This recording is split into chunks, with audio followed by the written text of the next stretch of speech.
Hey everybody, how you doing? Welcome to the Sunday show here on the line. I'm Matt Dillahunty, joining this week Darante LaMar. How are you, my friend? I am doing wonderful, man. It's been a really great day and it's been a beautiful weekend. I'm glad to be alive. I saw you were live on your channel a little earlier, I think, but Yes, sir. I was incredibly distracted. By the way, we are this is a live call-in program here on the line. There's a bunch of call-in programs here on the line. There's a lot of content and programming here on the line as well. Almost every day there's a number of different things, including today we have the Sunday show here from now until 5 o'clock.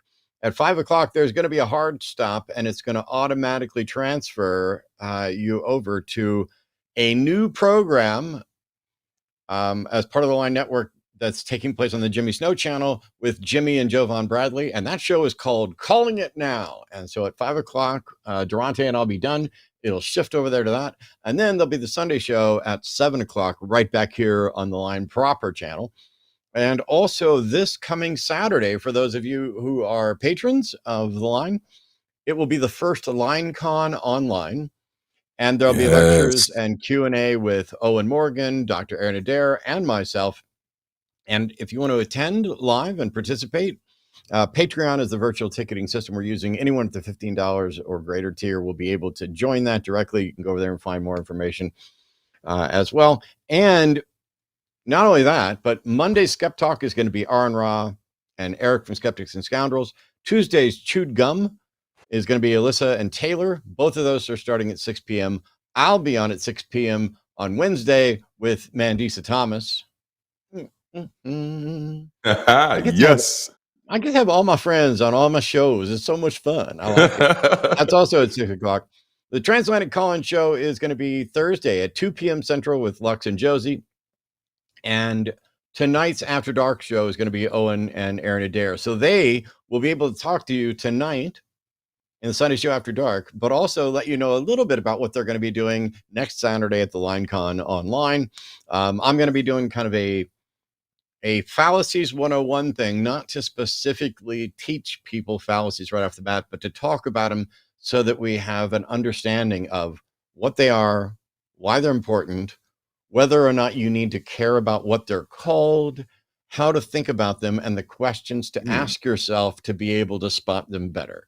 And so that's going to be my contribution to Saturday's LineCon online. Hopefully it's beneficial. Hopefully it leads to a long series of kind of teaching opportunities, and there'll be Q&A as well. So we're looking forward to all of that. We are lining up calls right now. For those who are not aware, the number's right at the bottom of the screen, 720-619-2288. And then there's a link down in the description that takes you directly to Call-In Studio, which is a web platform for voice over IP. If you're calling us on Call-In Studio over your cell phone, please remember, first of all, cell phones are bad at full duplex anyway, but when we say, hey, caller, you're on the air or whatever, you may have to tap your phone to wake your phone up. And then you may have to tap the browser as well, because sometimes the browser will go to sleep. And then that should fix most of the audio issues. So that's what's going on. What's going on in your world today, Darante? Oh man, it's pretty much same old, man. Keeping my head in these books, trying to create content about community development. I'm actually traveling to California in October for one of our first live events, and so that's really exciting and frightening at the same time. But yeah, that's where we are right now, man. Actually really trying to get out here and do some grassroots community stuff and see how people are feeling about it. And right now in Southern California, it seems like we have a really strong hub there. And so it looks like that's going to be our kickoff. That's awesome. So this show, it's the Sunday show. And because we live in a world where Christianity and a handful of other religions that have their weekend sacred days for the week. It happens to fall on Sunday, and so a lot of people have the day off. I remember when we started doing other shows and stuff, it's like, well, if you guys are atheists, why are you doing it on Sunday? Because this is when most people have the day off to actually do this. And let me tell you, there's nothing better than getting someone fresh out of church after having just sat there, listened to a pastor, shared an experience with the rest of the congregation, be they family, friends, feeling elated, feeling empowered, who are then willing to call in and tell us what they think and why we should agree. Today's question, which I posted up on the various social media links that I sent out, is I'd love to know, what does your God do? What does your God do for you? What does your God do at all? And how are you aware of what he's doing? We don't have to, we can get into whether or not a God exists, but there are people who think that God is doing a powerful work in their life. I don't know how many times we've heard people, oh, the devil's really coming after me now. I must be doing right. And God did this and God did that. What has God done for you? And how do you know? Because if Darante and I have missed something, we want to know. Mhm. If both of us, as former sincere believers, were convinced that we did not have good reason, and there's actually good reasons to think, yeah, there is a being that is doing something, that is contributing to our lives, that is, improving things or guiding us or anything like that. Call in and let us know, what's God doing for you or anybody else, and how do we know? We'd love to hear it. We are always going to prioritize theists on this show, but we will take calls from atheists, it's secularists as well, if they have questions about certain things. But I also pulled off the restrictions.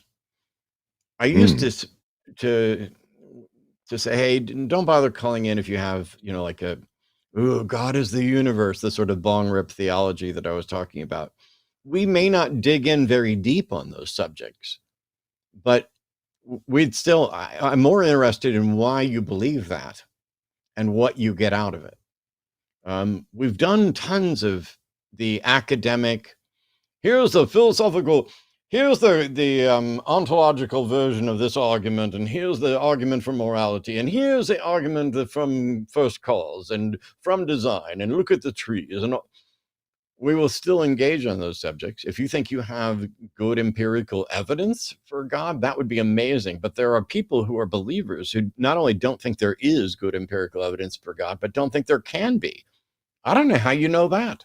I have no idea what evidence exists that strongly points to a God, and what evidence might possibly exist or is impossible.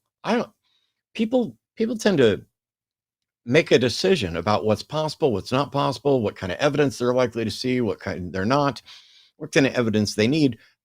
And I don't know how much of it ever gets justified. So as always, theists will go right to the top of the queue. Non-theists will still try to take some calls from you as well. We just want to know, what do you believe and why? What has your God done for you? How do you know? Can you remember? I'm sure that you can probably remember, Darante, but it's becoming fuzzier for me, the sort of things that I would experience and be, oh, that's God. And there would be trivial things like you're thinking about somebody and they call you on the phone. But that's much less impressive to me than it was, That happens all the time. Everybody has those stories, no matter what God they believe in or anything else. That's just the nature of humans interacting. Hey, I haven't heard from so-and-so in ages. And it's about that same time that somebody else is like, hey, I haven't heard from so-and-so in ages. Or I really needed some help and some help arrived.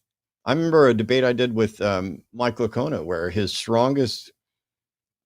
strongest side cases he made for the supernatural in order to prop up his defense of the resurrection was to talk about a garbage can lid that lifted up and flew across the room in front of a bunch of people, and a church that needed a certain amount of money and prayed and received that money. And I'm like, wow, yeah. How is any of that confirmation, even that, like, A trash can lid moved? Well, Yes. stand back. Yes. We got a badass here. God's doing miraculous work. There's people starving all over the planet, but he helped make sure that you got that evidence by moving a trash can lid or having somebody do it, allowing it to happen. What do you remember attributing to God doing for you? And then how did you figure out, oh, wait, maybe I don't have a good reason to think that's a God? It was so many things. Like I can, from childhood up, there will be times where, of course, you'd have those moments where you challenge God. God, if you're real, do something. So I can Yeah. remember one time I'd say, God, if you're real, you're going to put some money in my hands by the end of the day. And I walked to the library and opened a door for a little old lady. And guess what? She gave me some money. And I was like, oh, this is proof. This is God. But you know, even just as you get older, getting older, you have a moment. You just get to work and you find out there was a car accident on the exact same road that I normally travel on, and I went this way instead of that way, and I think it was God that told me to go the other way. So there was always these moments that I was hyper inflating what the meaning was, and seeing this connection where there was none. And it wasn't until I actually gave myself permission to actually ask the question that you just kind of asked, and that is, what exactly is this proof of? Right? Sure, two things happen, but what do those two things prove? I opened a door for a lot of people that day. The likelihood of someone giving me some money for doing so is actually quite high. And so it's just allowing myself to be skeptical about those things and realizing that I'm jumping to a conclusion that I want to be true. I'm not actually investigating something to see if it's true, I which think was that's actually brilliant. freeing. Yeah. The thing that Darante said that stuck out to me the most is giving yourself permission to question. Because if religions do anything, it is setting up a scenario where you are either implicitly or explicitly discouraged from questioning. Thou shalt not put the Lord thy God to the test. God works in mysterious ways. Who are you to question the good Lord? Oh, your doubt is showing you need to strengthen your walk with Christ and set those doubts aside. And Yeah. reason is the enemy of faith, and all these things. Giving yourself the permission to just ask the questions, I think, is huge. Yes. It's a terrifying prospect to think, oh, who am I to question the creator of the universe? And Yes. you should question boldly, to paraphrase somebody else, whether or not there's any good reason to think that creator even exists. Yeah. What do you know? How do you know it? Yeah. And if you aren't given permission to question, if you're being discouraged by the people around you from digging in a little too deep and finding and expanding your doubts, that should be a big red flag, because the truth has nothing Yeah. to fear from inquiry. There is nothing I could say or do or ask that could wound or injure a God at all. You could say I could offend a God because God is perfectly moral and I'm not, but it's his fault I'm not. So, if he created me and set me up here and everything else, it's all his fault as far as I can tell, or her fault, or Right. their fault, or its fault, or whatever. We got a few callers if you're ready to get started. Let's go. All right.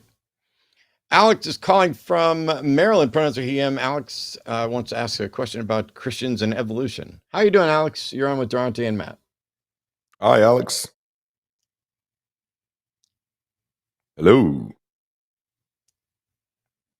Alex, you're a web caller. If you're calling from your phone, as I mentioned before, you may have to tap your phone to wake it up and then tap the browser again so that we can hear you.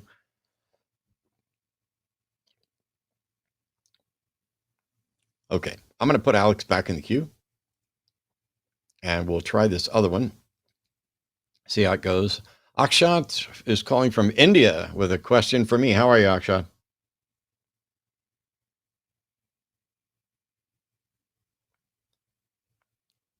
All right. I'm going to put Akshat back in the queue as well. I'm going to assume, because there's been a couple of little tech changes, that we might be having a minor tech issue related to the I just reset everything. It should be the web good now. client. But let's try. Cameron's calling from the UK that Cameron's an atheist who believes he has proof there is no God. Hey, Cameron, are you there? Yeah, hi guys.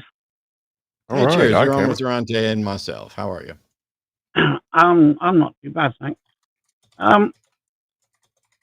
Oh, I've just lost.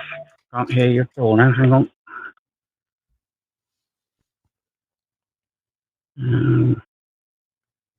There we go. Hi So guys. it says here that you think you have proof there is no God. How are you defining God?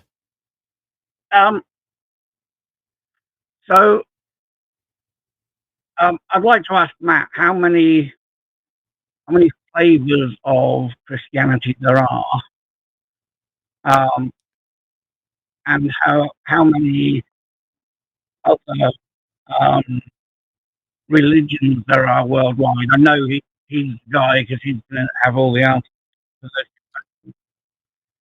So And there are I've never heard this theory wow. before, but and I have autism, so I don't know if that's to do I'm with it. having a difficult time understanding you, and I don't even know if you can hear me because when we started this off, I just asked you how you were defining God, and now you want to quiz me. So within Christianity, there are, I don't know, upwards of 1,000 perhaps recognized denominations. There may be as many different versions of Christianity as there are Christians, and there have been many thousands of religions throughout history and currently. About time, yes. But you think that you can prove there is no God, and I'm just wanting to know, how are you defining God for the purposes of this proof?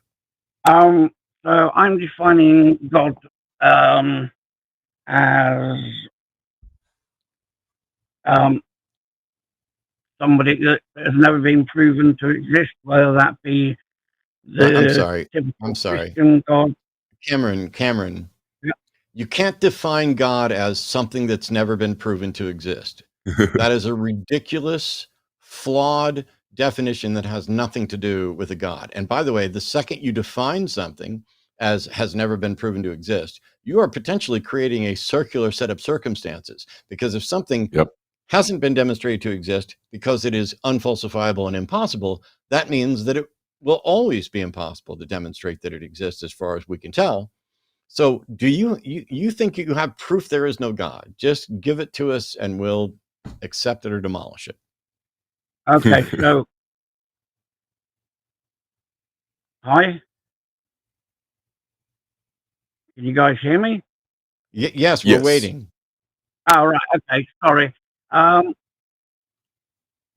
Proof there is no God. Yeah. So I'm not going to define what I think a God is, but with all the different flavors, all the different types of religions, Okay, and just Christianity. Cameron. Yeah. I don't think it's a good idea for us to continue this conversation. Not only is your phone a little bit, or your communication a little bit garbled, but you don't seem to have your thoughts put together. And now you're saying that even though you called in to prove there is no God, you're not going to bother defining God. So Right. I have zero interest in your thoughts on this subject. Okay. I will try and call back on another show like the Atheist Experience or something. Yeah, I go annoy agree, them. I give you my blessing to annoy the inferior program. Oh. How Oh, much man. fun. This is really easy. And by the way, for those people who are like, I've done this so long, and that's an atheist calling in to think that he can disprove God. Now, the reason I started off by asking, hey, how are you defining God? Because I need to know what it is that he thinks he can disprove. Yeah. Because there are plenty of God propositions that, as far as I can tell, are unfalsifiable, which means that you're not going to be able to prove them wrong. So I don't know if he thinks he's falsified the unfalsifiable, but he seemed to be very focused on Christianity. And even if you could completely debunk a particular version of the Christian God, and I think there are many versions of the Christian God that you can trivially show are not real. That doesn't mean you've shown there are no gods, and it doesn't even mean you've shown that there are no versions of the Christian God that are viable.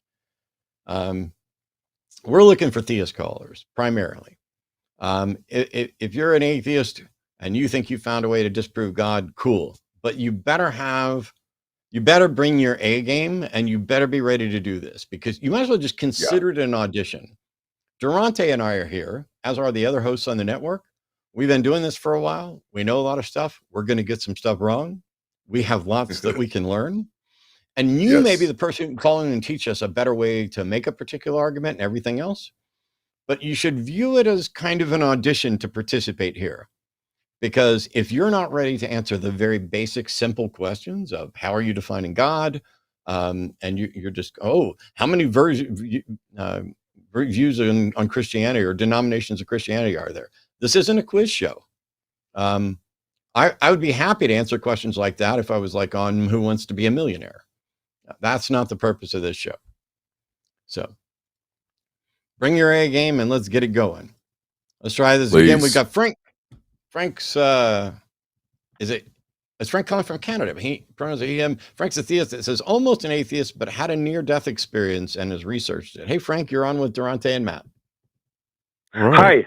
Hi. I'm very happy to be that you choose me. I'm very happy to talk with both of you.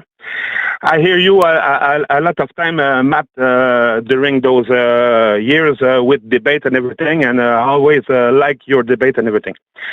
So I'm sorry, I'm not the best in English. My first language is French, so sometimes I'm not the best. Okay, I call. I don't speak French at all, so you're already doing better than I am. Okay, thank you. Okay, so I call. I had a near-death experience in my life. Before I was an atheist, and after that, I will not describe that thing. It was a very bad thing in my life. But what I saw, what I feel, what I experienced was it changed my life. It changed my life a lot. And after that, I decided to research, about other people that do near-death experience. And I know that the brain, when you die, make a drug, the DMT drug, that make you hallucinate a lot of things. So for me, I was when I had a near-death experience, I think my heart stopped, but my brain still works. So I was not a flatliner all the way, But I found other people that was a flatliner because they went under the ice for and then they get recuperate.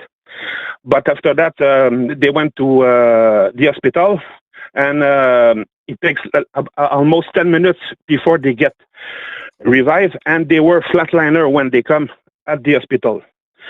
But when they went at the hospital, they describe all the intervention. The doctor do this, the nurse do that.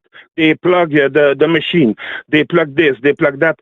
The guy see that from the ceiling.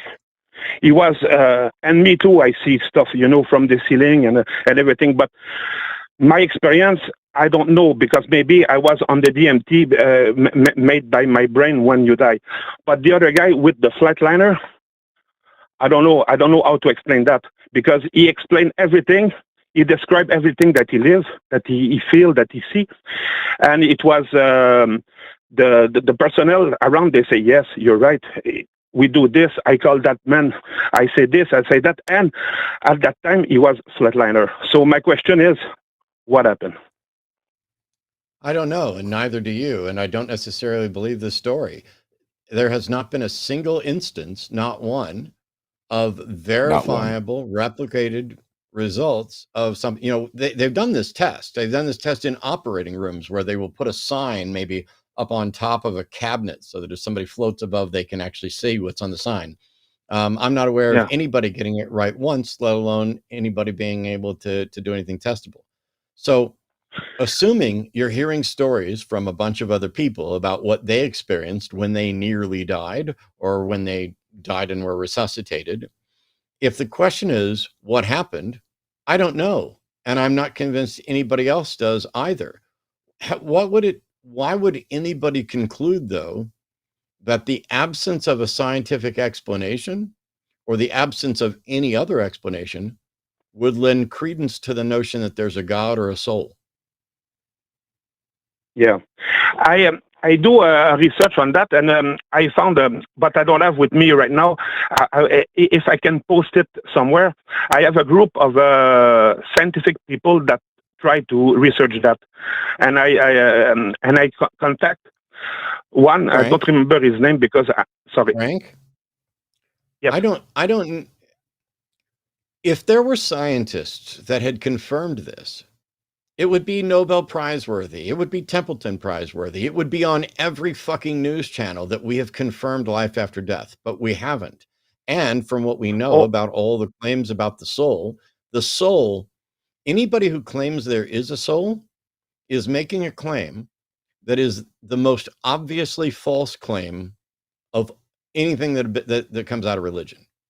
Because every aspect of what people attribute to the soul is a functionally identifiable part of the brain that is malleable, which means your memories, your preferences, your likes, your identity, all of those things are malleable due to physical damage to your brain.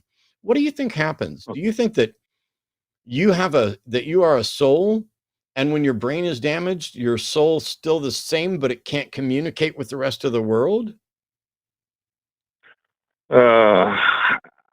At this point, I don't know exactly what happened, but the thing is, there's the group that I talk about. They are researching. It's not final. It's not done. It's not finished. It's research right now, and I'm researching it myself too. And why should I care? Why should I care? People have been researching this stuff for ages. If they don't have results, then we should not give a fuck until they have results. Yeah, it's true. You might as well be calling in to say, you know what?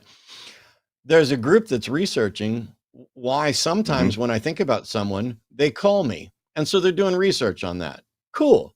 If they come up with anything, call me with the results. But until then, I have zero interest in speculation, and it is antithetical to skepticism and reason to reach a conclusion while simultaneously acknowledging the research hasn't been done yet.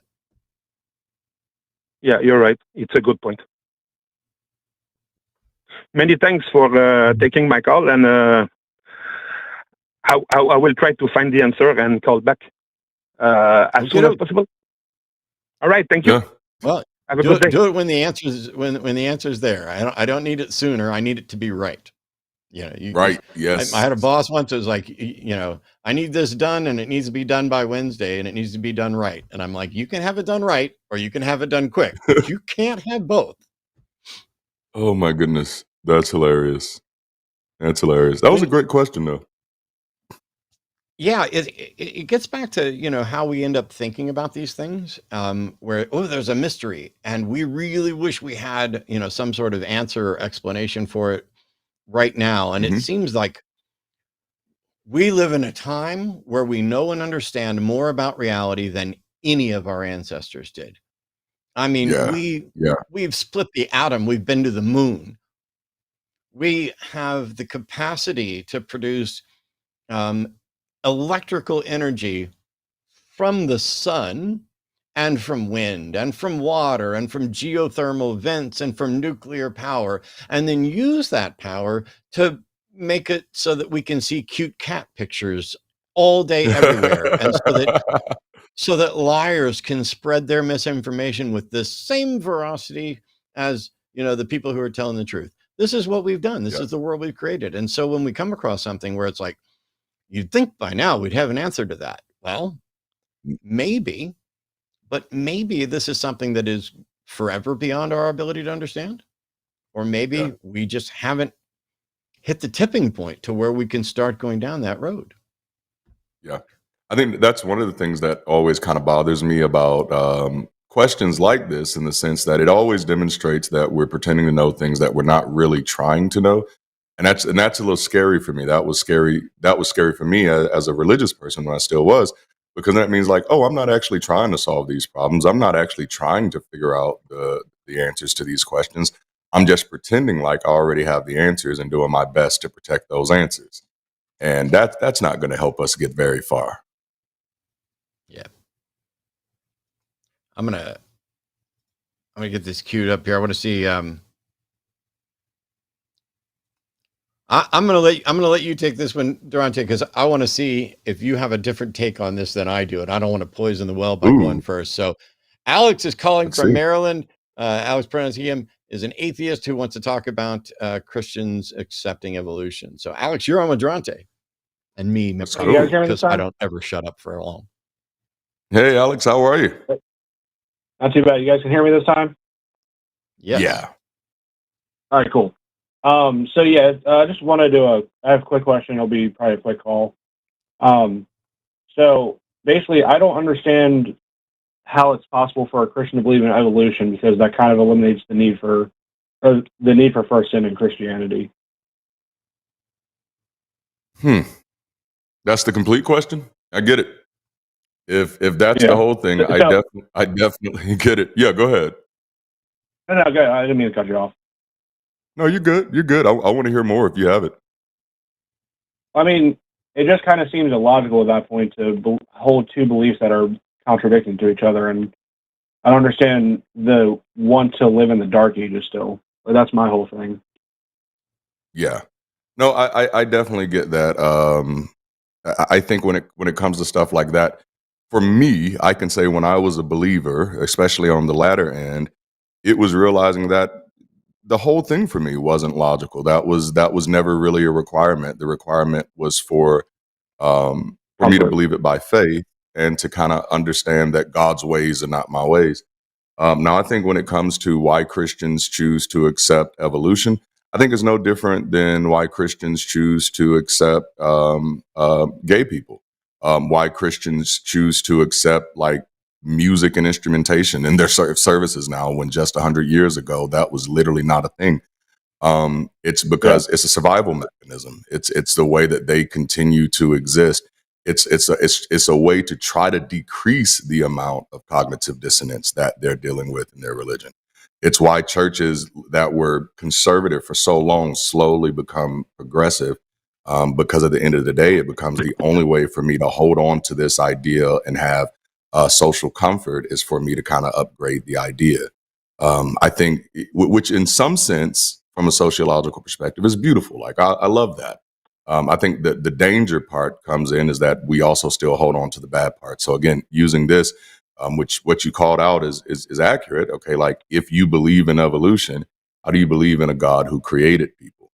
And in most of those cases, those people have just shifted from a fundamental view of God and the Bible, and have went to more of an interpretive view, to where no, the Bible is no longer literal. So when God created man, in their eyes, that can now, well, when God created the universe, that was equivalent with God creating man, because man was eventually came out of that. So it's there's no easy way around it. It's just people holding on to their belief. People will do whatever they can to hold on to those security blankets. There's some positive to it, but there's still some negative to it. That's just Christians being Christians, or believers being believers. But the truth is, we all do it. We all do it. We are all walking contradictions in many places in our own lives.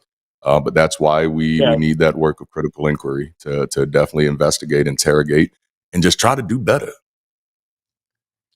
Hey, Alex? Yeah. So, just from the standpoint of Christianity, you're aware that not everybody views Genesis as literal, right? Mm-hmm. Yeah. Okay. So, there's a couple of different ways to try to harmonize theological concepts within Christianity and scientific positions about reality. The first is to deny the science, and that is Genesis is literal. God made the universe in 6 days and rested on the seventh, and it's young and all that. And so they just deny it. The next one is to say, okay, there's overwhelming scientific evidence here. I'm going to accept that science has worked out some of it, but not enough. And so God may have set up the universe to create the processes of evolution and then let it work. And it's going to work according to his design, and nothing happens that doesn't go according to his plan. Or God allowed it to work and then tinkered at some point. Or God set all of this up through purely scientific means, knowing what would happen. Because if there is a God that knows everything about what will happen in the universe, then the God can set up the initial conditions in the universe and the parameters of the universe such that it absolutely leads to the state of affairs that he wants. And so, even though evolution, from our perspective, is a completely unguided, thoughtless, goalless, soulless endeavor, Yeah. that doesn't mean that there isn't a God that started it all off knowing what would happen. Because if I'm a God and I know everything about every possible universe, then I know what the initial conditions need to be to result in this one without my interference. Then the next option after that is to, instead of trying to get philosophical or leave space for a God, is to say, we don't know and we don't need to know. Because the question then Yep. becomes, yes, but if it was Adam and Eve, how could there be original sin? Because there was never an Adam and Eve in that simple sense. And that's when you end up looking at Genesis and say, that doesn't mean it literally. It is a Right. story explaining how at some point humans turned away from God and brought sin and death into the world. Genesis doesn't have an accurate literal model of what happened. And so I don't need to know. All I know and all I need to know is that I know that I know that I know that I know that Jesus Christ is Lord. And that if I get to heaven and God sees fit to tell me what actually happened, then he will. And if he doesn't, then it's not my business, because my business is to love the Lord with all my heart, with all my soul, with all my might. That's it. And so once you get those little rationalization tap dances down, you can accept the scientific truth and you can follow it right up until there's an actual conflict with theology that is relevant to your salvation. And that's when you would Yep. draw the Right. line. That's a good I point. had somebody do that once. Yeah, I had somebody do that once when I was talking about evolution. They were a Black Hebrew Israelite, and they were talking about how he Oh. thinks that the carbon dating was wrong in like the method of carbon dating was wrong, but this evidence that we have that puts these fossils at a certain point is correct, but the dating is actually just wrong. I was like, well, Sorry, one more either they're time. both right or they're. He was trying to explain to me that we found fossils in a certain area of like ancient Mesopotamia before he was a young Earth creation, so he's trying to say it was before this certain time, but it actually wasn't, because the carbon dating on it is actually wrong, and the whole method of carbon dating is wrong, and all this kind of shit. So And I was like, well, either the archaeological evidence is right and the carbon dating is correct, or they're both wrong and something's wrong here. the thing with carbon You can't just dating, cherry pick one. yeah, we don't rely on one dating method. Yeah. So, for example, No, carbon dating is that was only just good. his argument. Okay, I understood you weren't making the argument. I'm giving you and Yeah. everybody else the answer in case they hear it. It's kind of my job. My bad. No, it's fine. So there are claims that carbon dating can give inaccurate results, and that is actually true. That in fact, under certain circumstances, it can give inaccurate results. Any measuring system can have anomalies and everything else. The reason we use it is because we know when and where it's reliable. For example, I think carbon 14 dating is only good up to like 50,000 years, I think. Maybe less than that. I'd have to look it up. But in any case, the nice thing is if you take up all the various radiometric dating, and there's carbon dating and potassium argon and a bunch of others where we can use to date a number of different things. And some of them are only good for dating things that are used to be alive. So we're looking for living remnant, or others are only useful for geological things like that. We have tree rings, we have coral reefs, we have carbon dating, we have other radiometric dating. And the nice thing is they overlap. And so we find things where the dating overlaps to demonstrate the reliability of those mechanisms and the testing. Right. Science doesn't make any proclamations of truth. Science doesn't claim that any of their methods or anything are absolute or perfect or anything else.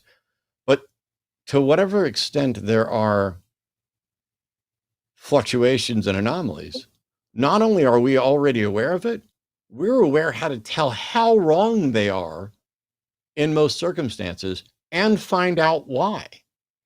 What can creation Yes. science do that even comes remotely close to approaching that? The answer is nothing, but anyway. Yeah, I always hate when I hear people say like, you know, oh, because this model doesn't explain everything, then therefore we can't take it. Like, well, no, it's still the best model we have.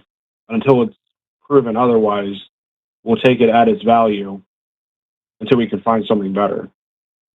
Yeah, right up until, you know, the second that we find a better method, science accepts it.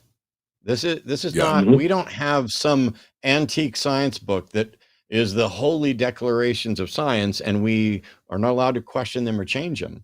Science is all about getting better, understanding things better. And when you come up with, when you demonstrate that you've got a method that's more reliable than another, we start using it. Great. That's what progress is. There's a reason why we have the atomic clock instead of just a sundial. Yep.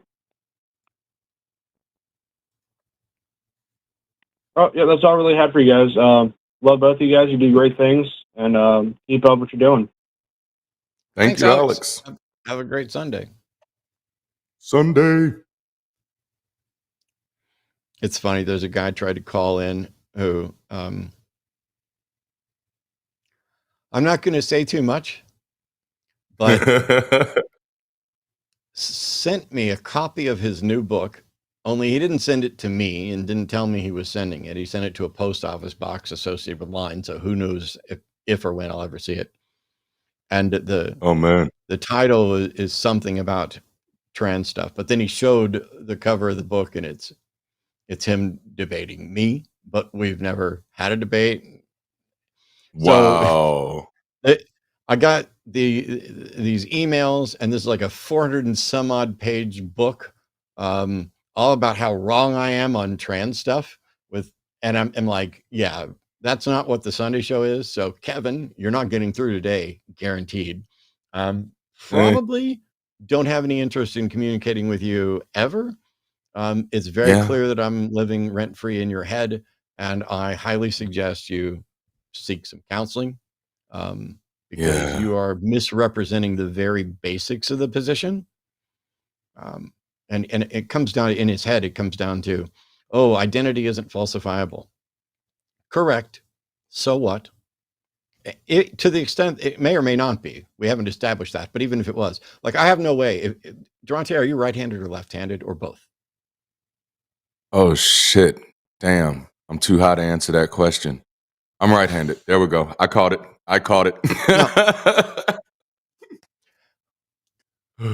I have no way of telling when you're hungry. You can tell me you're hungry, and I will take you at your word as a practical matter, because I know that people are hungry. I'm not expressing 100% confidence that Darante is hungry. I'm not expressing 100% confidence that Darante is right-handed. But there's a lot of stuff there that is in your head that other people don't have access to. A good chunk of it we can dismiss and not care about it. Some of it we need to actually care about. And it's about not saying, I believe that what you say is true. It's about saying, I'm convinced that you're convinced of that. Or I'm convinced that I'm going to act in accordance with your identity. It's that easy. This is not a, anyway, there's the fullness of your answer. All right.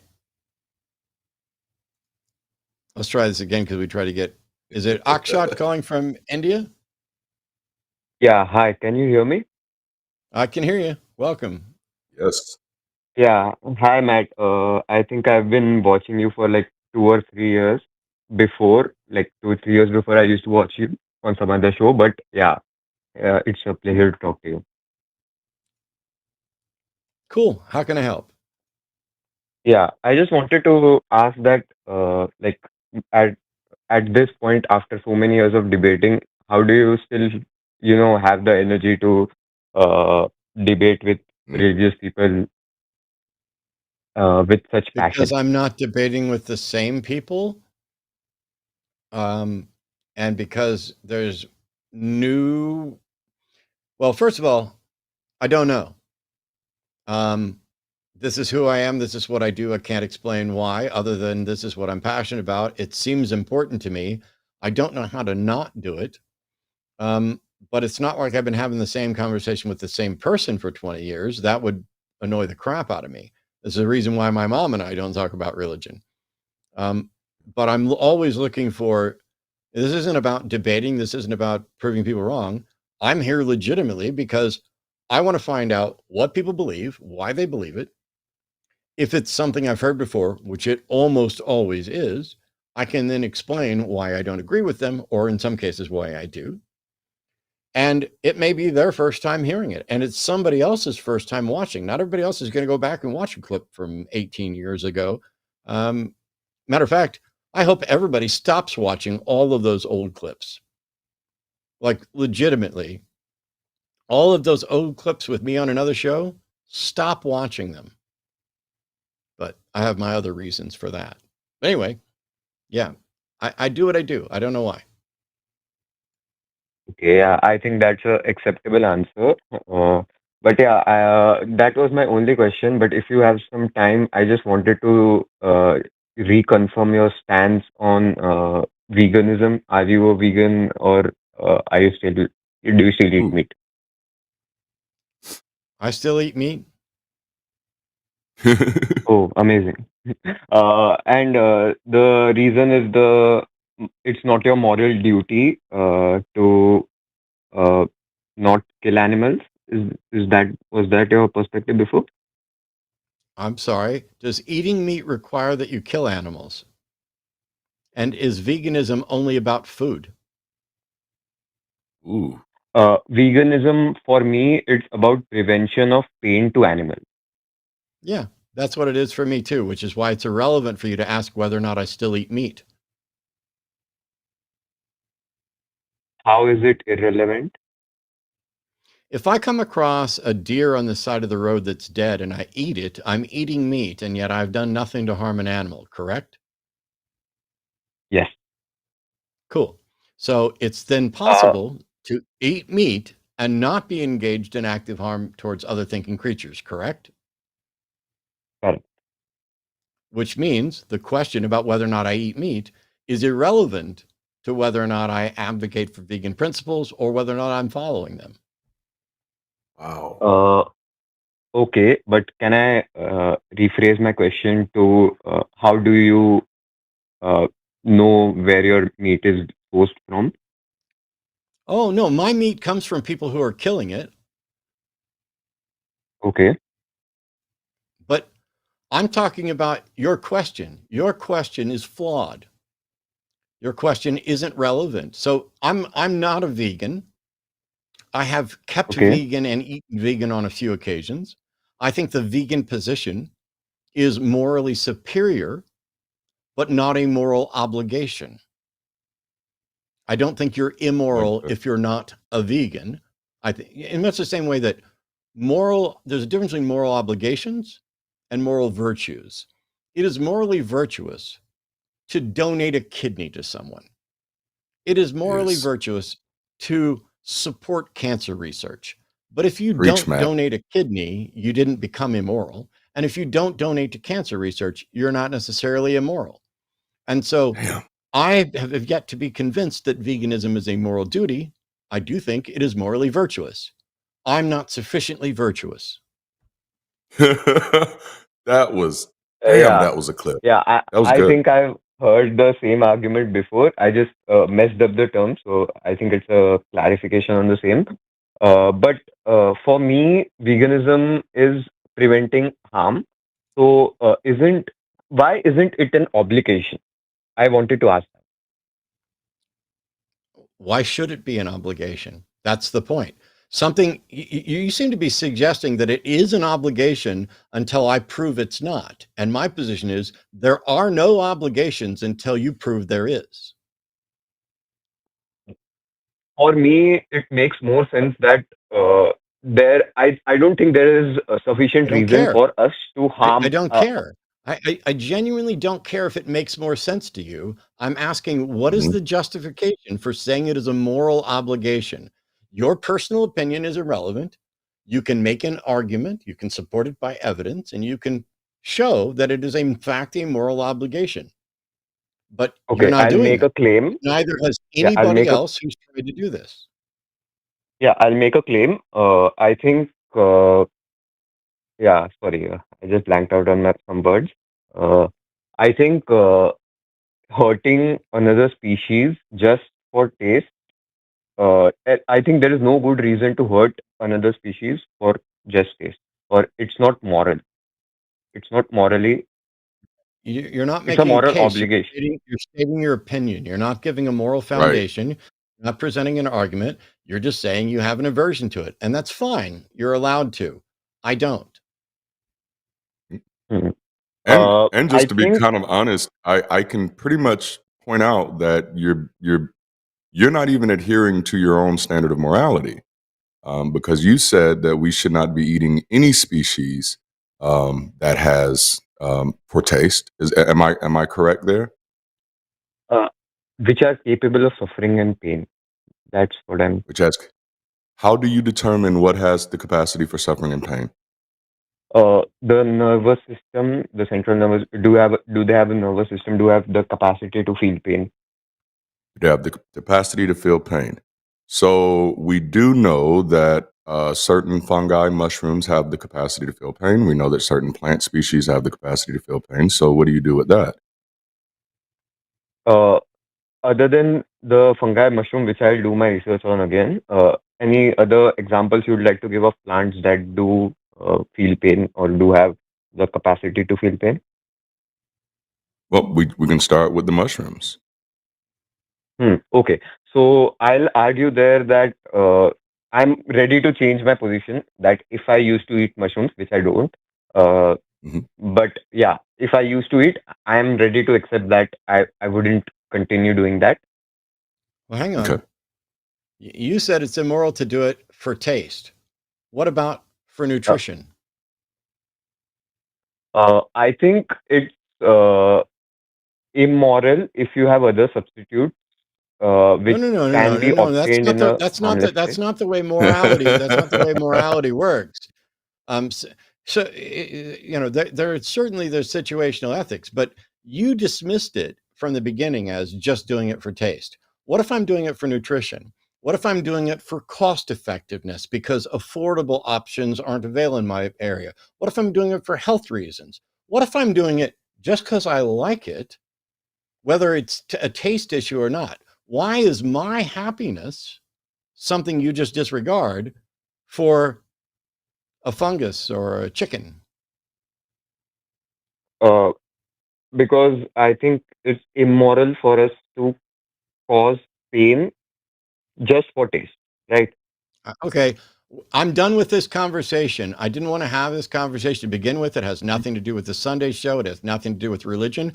But now you're just repeating yourself. After we've asked you questions, you're just reasserting your position. I don't care. Okay, yeah, sorry, fine. It's fine. I'll just come another time with a better framed argument for this. Thank you for taking the call. Yep, thanks.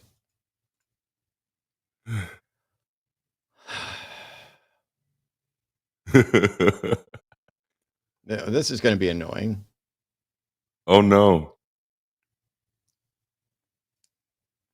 So, is it Nepal who's calling from Arizona? Yes, it is. Can you hear me all right? Yeah, it says here you're a theist, but you're wanting to talk about veganism? No, I'm actually I was listening to a conversation you were having with I believe that was a vegan, correct? Yes.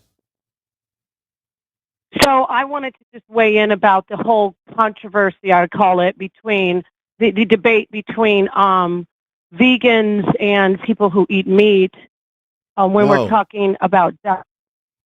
no. Are you a theist, and are you calling in to discuss anything related to theism? We're not doing veganism. I'm a theist, yes. Cool.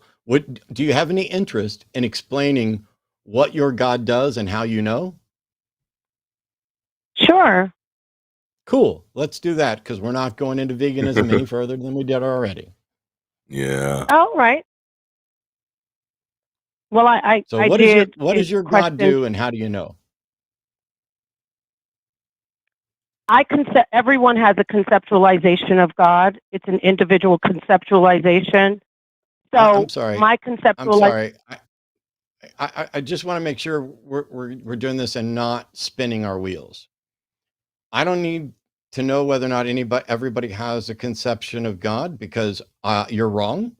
That is simply not a fact. Not everybody has a God concept. As a matter of fact, some people have considered many different concepts and rejected all of the ones that have been presented. And then there are groups of people like the Paraha, whose entire civilization has no God concept at all. But I don't care whether or not everybody had a God concept or not. My thing is, you're a theist. You said you would tell us what God does and how you know. And that's all I wanted to know. Okay, as I was about to speak when you gave me the mic, and I appreciate you letting me on, I will. Okay, I'm going to mute you for just a Wow. second, because there are other callers on hold and there are people watching. If you think it was rude of me to redirect you to the fucking question that I asked you that you weren't answering, I'm sorry. But we have this time to try to figure out, is there good reason to believe that there's a God doing something or not? When I take you off mute, all I need you to do is say, oh, I think God does this and here's why. I don't need you to whine about, well, you gave me the mic and then interrupted me. I've got a show here to do. And if I let people wander, everybody suffers. My apologies. Yep. This is not just a chat. That's why I asked you if you were willing to do this. And so let's try it again. Nepal's calling from Arizona. Nepal's a theist who said that she's willing to talk about what God does and how she knows it. Nepal, the floor is yours. Okay, thank you.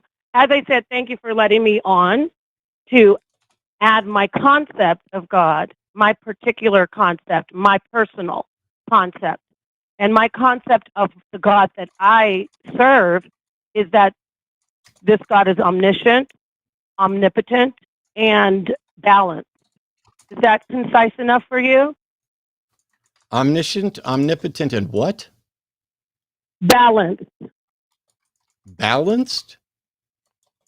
Yeah, the word that talks about two sides working out and not being lopsided, asymmetrical, balanced.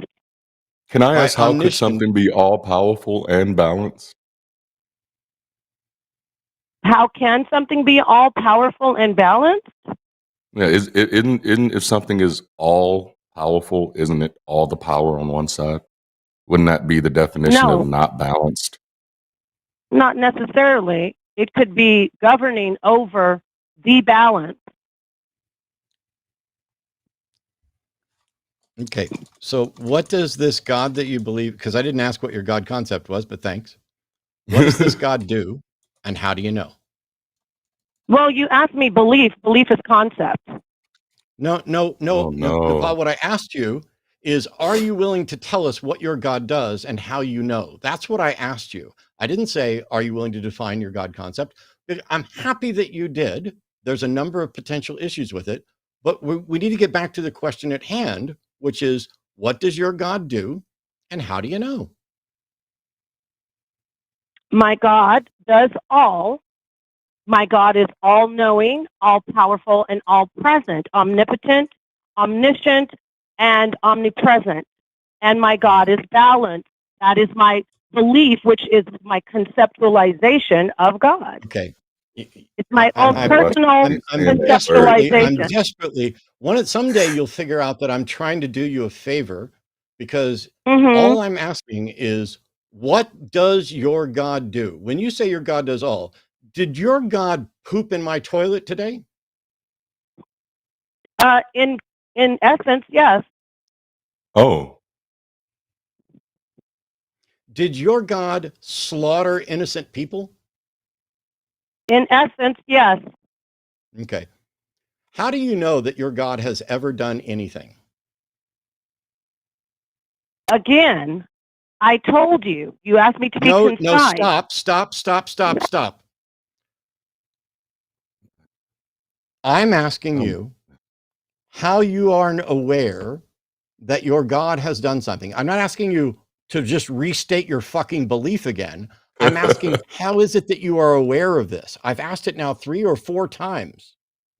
How are you aware that your God does anything? The answer is, to be concise, it's because it took place and it exists and it happened. Okay. You have a oh, completely ridiculous, irrational, mhm. and useless God concept, and we'll That's be your moving on. opinion. Yeah, Yeah, no, that's it's your not just an opinion. opinion. It's not just an Yeah, it is, opinion. and you're No, vulgar, it's and I just stunned you. And you, no, it's oh, my, not. there it is. It's not There it just my is. opinion. I can actually back it up. I can actually back up my position. See, because when we say, how are you aware of something?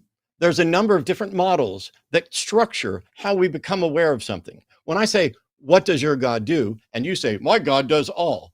That is an absolutely useless thing. So is the notion Mhm. of omnipotence and omniscience. Those things, by the way, are potentially in contradiction with themselves and irrational. But when we're asking, how are you aware that your God does anything? Let me make it this way. Nepal, is there anything that happens that isn't So something that your God did? let me understand something. Are you a bully that just Okay, I'm going to mute Oh. you again.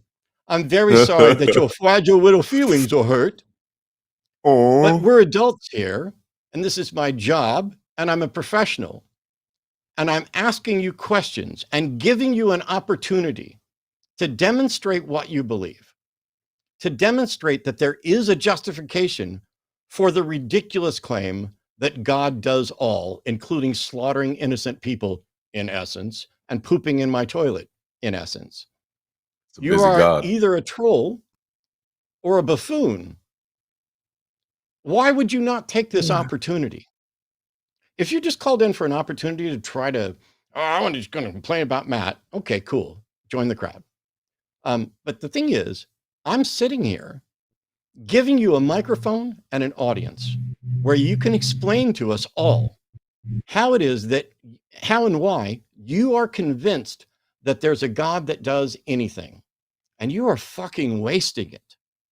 Oh, You're man. wasting it by whining about me or anything else. You have offered not a single cogent thought. You have offered, this is my belief. This is what I think. I don't give a shit. I want to know why you believe it and why should we believe it. I don't know why this is so difficult for you, Nepal. Let's try again. I'm going to be as magnanimous as I can be. Ladies and gentlemen, welcome Nepal back. Nepal is now going to explain how each of us can be aware that there is a God that is omnipotent, omniscient, and does things. Nepal, try again. okay? Are you going to mute me when I start saying things you don't like? Okay, I'm going to mute you Oh, right my now God. because you're a preschooler that doesn't know how to have an adult Yes. conversation. Yep. And now you're going to sit there and wait so that when I bring you back on, you can whine again. I already told you, stop whining. Just get to it. You are embarrassing yourself Oh, to the man. entirety of the internet. I keep giving you opportunities, and instead of using those opportunities to defend your position, you instead want to whine that I keep interrupting you for failing to make any attempt to defend your proposition. So this is your last chance. I'm going to unmute you again. And when I do, don't whine. Don't ask if I'm going to mute you. Don't, just tell us how we can Come on. know that God is real, that God does something. I'm begging Make you. your God And proud. if you do anything else, it will be a failure, and it will be a clip that lives forever, with you doing nothing but whining when given an opportunity to defend your belief. So let's try this again. I'm going to unmute Nepal. Nepal, how Okay, can we so be aware that God does things? as I tried to impart myself before, I got muted several Oh, times. in part Okay. now. Okay. Guess who's muted again, Nepal? As I Oops, tried I to did impart it myself. again. I'm sorry. Why don't you go look up impart and call me back? Goodbye. All right. Oh man, I feel like This is every time we went back to her, she started the same way as I was saying, and it's like, oh, this is wild. It's not even a I conversation don't at get that it. point. I mean, Yeah. either that person is not serious. I'm not interested in you telling me about yourself. I sometimes need to know what God somebody's talking about, which is why when the atheist called in earlier to say that he can prove there is no God, the first thing I wanted to ask is, what God are you talking about? Yes, That's important. absolutely. I get it. It's not fair. There's two of us and we're professionals, and there's one of you and you're clueless. That's not fair. But you're not going to rile me up any more than I am normally. I genuinely don't understand how people can say, "Oh, hey, there's a show where people call in and they can say, hey, here's the God I believe in, and here's why." And then they call in and say, "Oh, I want to talk about veganism." I'm not talking about that anymore today. Are Yeah. you willing to do this? If that caller had said, "No, I don't have any interest in actually demonstrating the reason behind my belief," I would have said, "Thank you so much for calling. Maybe call into one of the many other shows here on the Line Network. And maybe call in when veganism is the actual topic." I understand that you heard me talking to a caller about it, but that caller sprung it on afterwards. It has nothing to do with the Sunday show. And that caller, Yes. who is a vegan and everything else, we could have a great conversation. And that conversation, by the way, went well because we recognized the difference between moral obligations and duties. I asked them repeatedly to make the case for why it's an obligation, and they could get no further than their opinion. Okay. When I say that someone is being irrational, that's not an opinion. That is an assessment of the quality of their argument. Is their argument valid and sound? Are they engaging in a rational discourse? Those aren't Yeah. opinions. Those are facts. Syllogisms, whether they are valid, is a question of fact. And whether or not they are sound is based on whether the premises are true, which is also a question of fact. Even if one of the premises is an opinion. For example, it may be Darante's opinion that I'm the dumbest sumbitch on the planet. Could be. And if he puts it in a premise that premise one, it's my opinion that Matt is the dumbest sumbitch on the planet, then that is still a statement of fact. It is his opinion, but whether it's actually his opinion is a question of fact. And whether or not his opinion is accurate is a question of fact. Yeah. Now, when you say that your God is omnipotent, omniscient, and balanced, Darante rightly questioned, how can something be omnipotent and balanced? I mean, it's both. I appreciate the fact that this person's view of God is different from a number of other theologies, because by saying it's not omniscient, omnipotent, and omnibenevolent, because omnibenevolence would definitely be in conflict with balanced.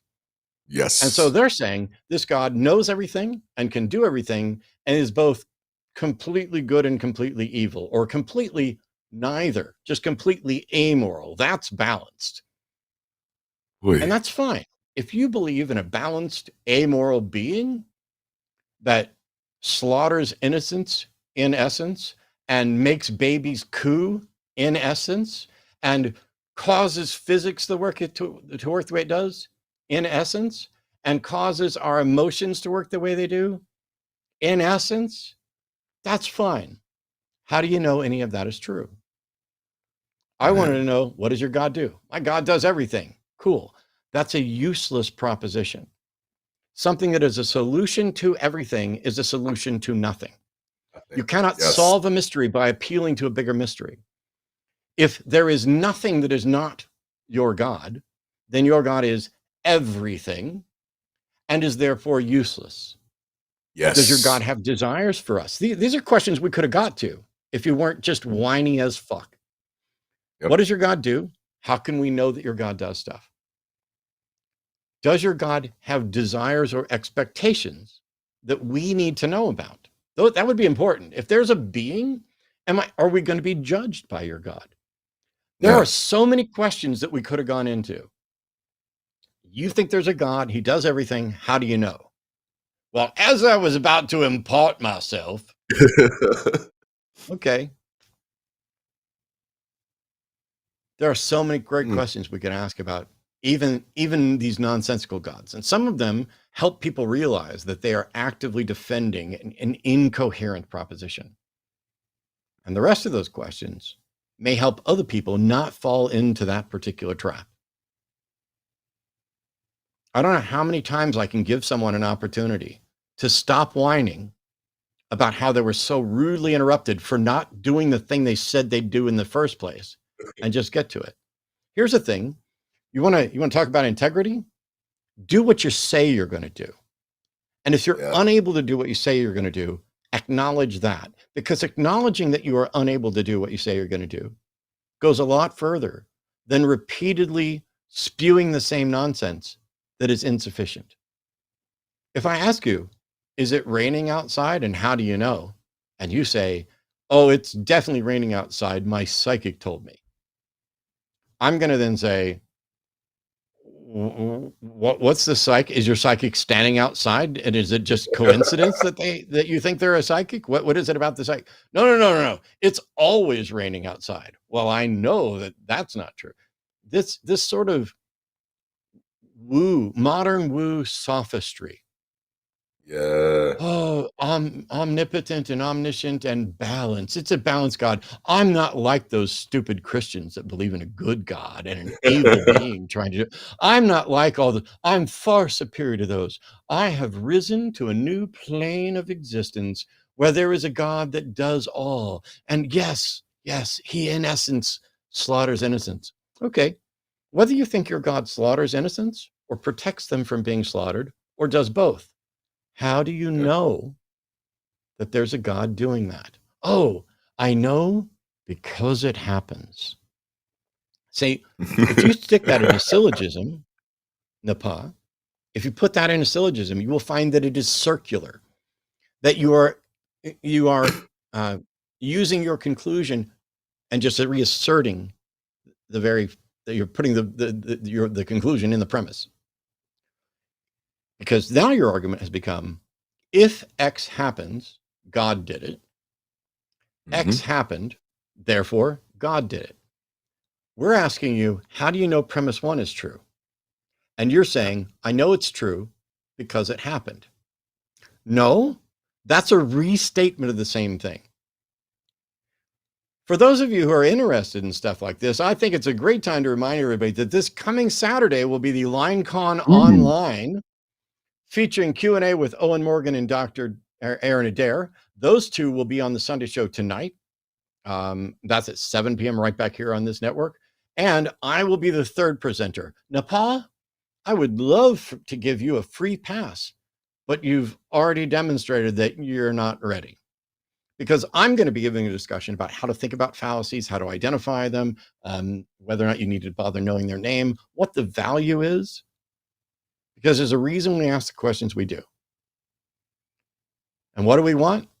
We'd like clarity. We'd like to know if we're wrong. We'd like people who genuinely think they're correct or would be willing to change or acknowledge that they are incorrect on something. But if you give us absolutely nothing cogent to address, we will just move on. You didn't have to call in. Remember that? I didn't call you. I didn't knock on your door. All we did was say, hey, can you do this? And when you say you can, you better be able to do it. Because I'm going to call you out if you can't.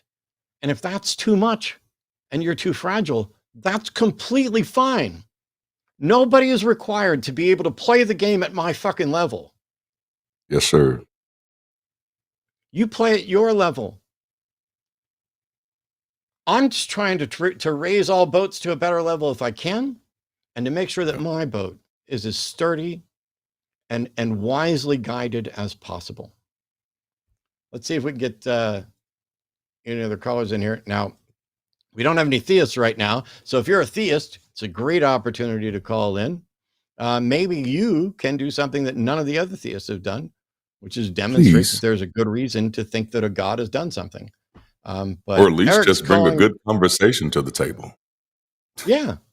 I mean, Eric's calling from, I believe, Nebraska, pronounced him, and despite being an atheist, he accepts the Kalam. Hey, Eric, you're on with Darante. All right. Hey guys, this is my first time calling in. Matt, I've been a huge fan of yours for a long time, so it's an honor to talk to you. Well, then you should already know how irritating it is to hear that. Sorry about that. My bad. It's all right. I'm used to it, but it's not going to keep me from complaining. Go ahead. No, you're good.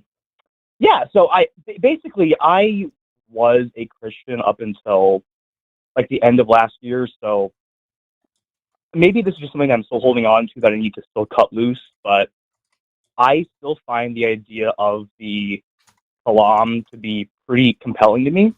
Not to the extent that it demonstrates that a God exists, but just that it demonstrates that the universe has a cause. And I think it's still pretty easy to figure how the universe could have originated without a mind behind it.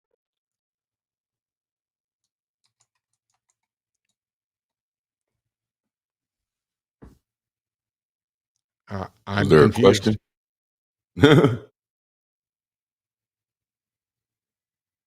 What was that? I'm sorry.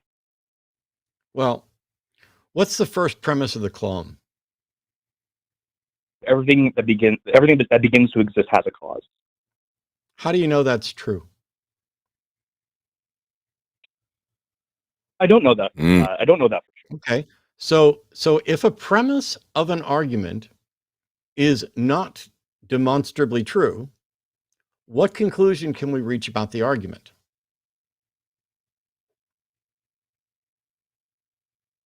If the premise is not demonstrably true, what conclusion can we make about the argument? Well, nothing really. Yeah. So if the Kalam begins with everything that begins to exist has a cause for its existence, that might be true. It might not be true. I have no idea, and I have no way to investigate it, because can you give me an example of something that didn't begin to exist? No, I think that's why it seems intuitive that part of the premise would be sound. Why would it be intuitive that something that you can't give an example? So let's rewrite the first premise. Things that Eric can't demonstrate have ever occurred require a cause. Okay. What use is that premise? Absolutely nothing. It's okay. So now we have a very straightforward, simple argument where the first premise is unproven, may be true, may not be true, we don't know, and is absolutely useless until that changes. Then let's go to the second premise. The universe began to exist. How do you know that's true?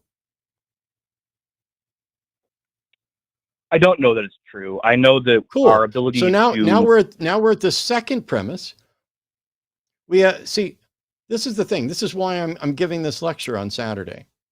I love this. Two premises that lead to a conclusion.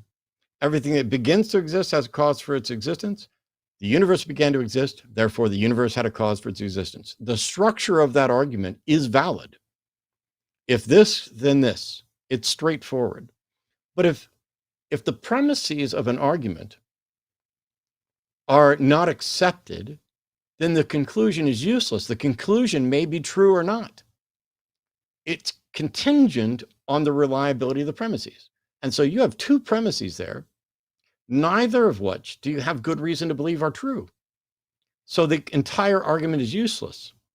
So how is it that you want to throw out the basic foundation of logic and rational reasoning to say, I'm going to accept this anyway? How many other logical arguments have premises that you cannot investigate and demonstrate, and yet you accept that the argument is good?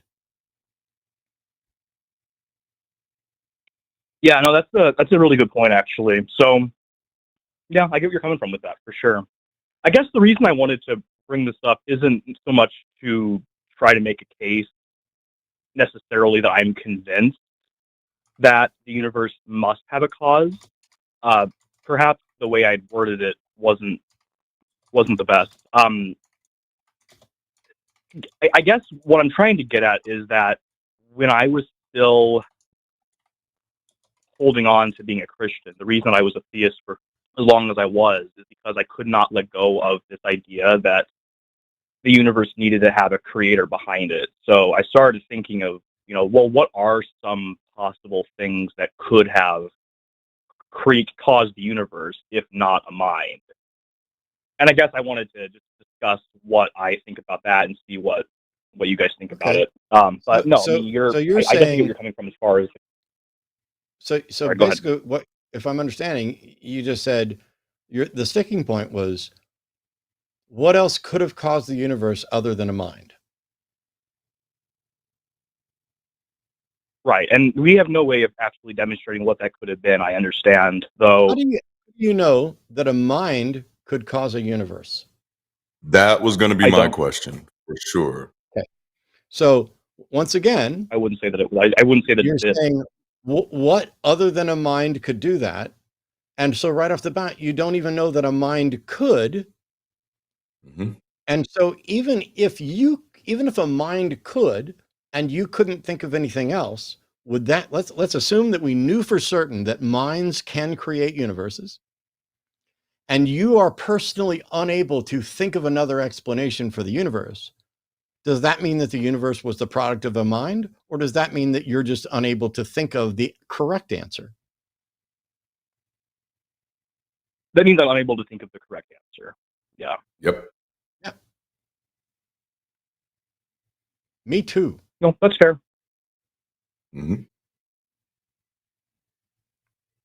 There's absolutely nothing wrong with having a question that you don't have the answer to yet. What religion often primed us into doing is feeling the need to know the answer, is feeling the need to be convinced, to be compelled to somebody else's understanding, to be able to say, hey, this makes sense. What skepticism allows you to do is to say, it sounds good, but it actually doesn't make sense yet. And so I don't accept it as any type of information that I believe, even if the other person is explaining it well, even if the other person is explaining it accurately. If they're not explaining it in a way where I actually understand it, then I actually don't know it yet. So someone can say that, nothing can exist without having a cause. That can sound really good to me. But what I'm going to ask myself is, Darante, how do you know that's true? They sounded really convincing. And I mean, man, if you think about it, sure, it kind of makes sense.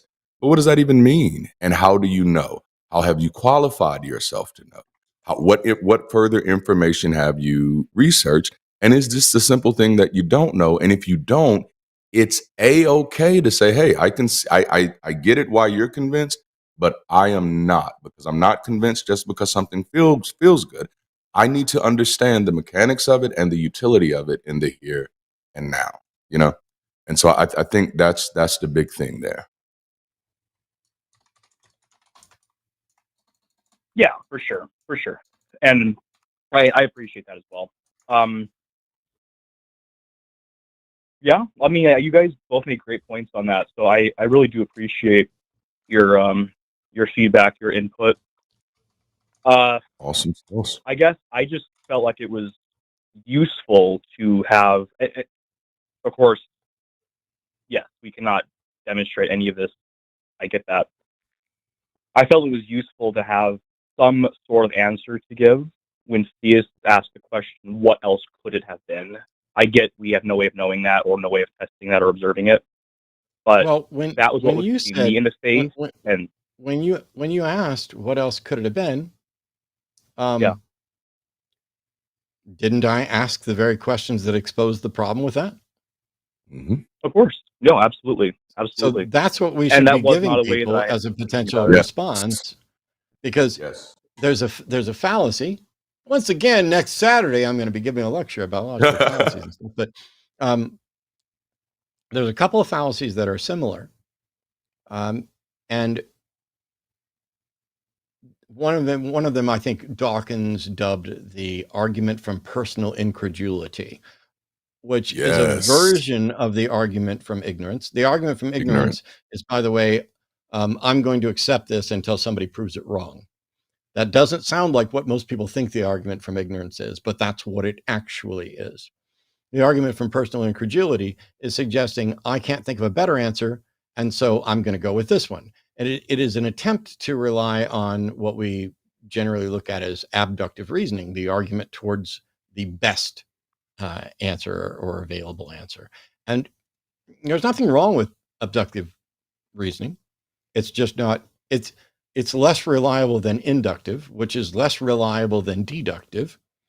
But at the end of the day, is anyone, Eric, required to make up their mind right now about whether or not there's a God?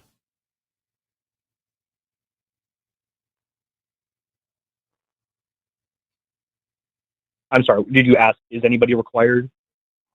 Yeah. Why would anyone No, they're not. feel the need No.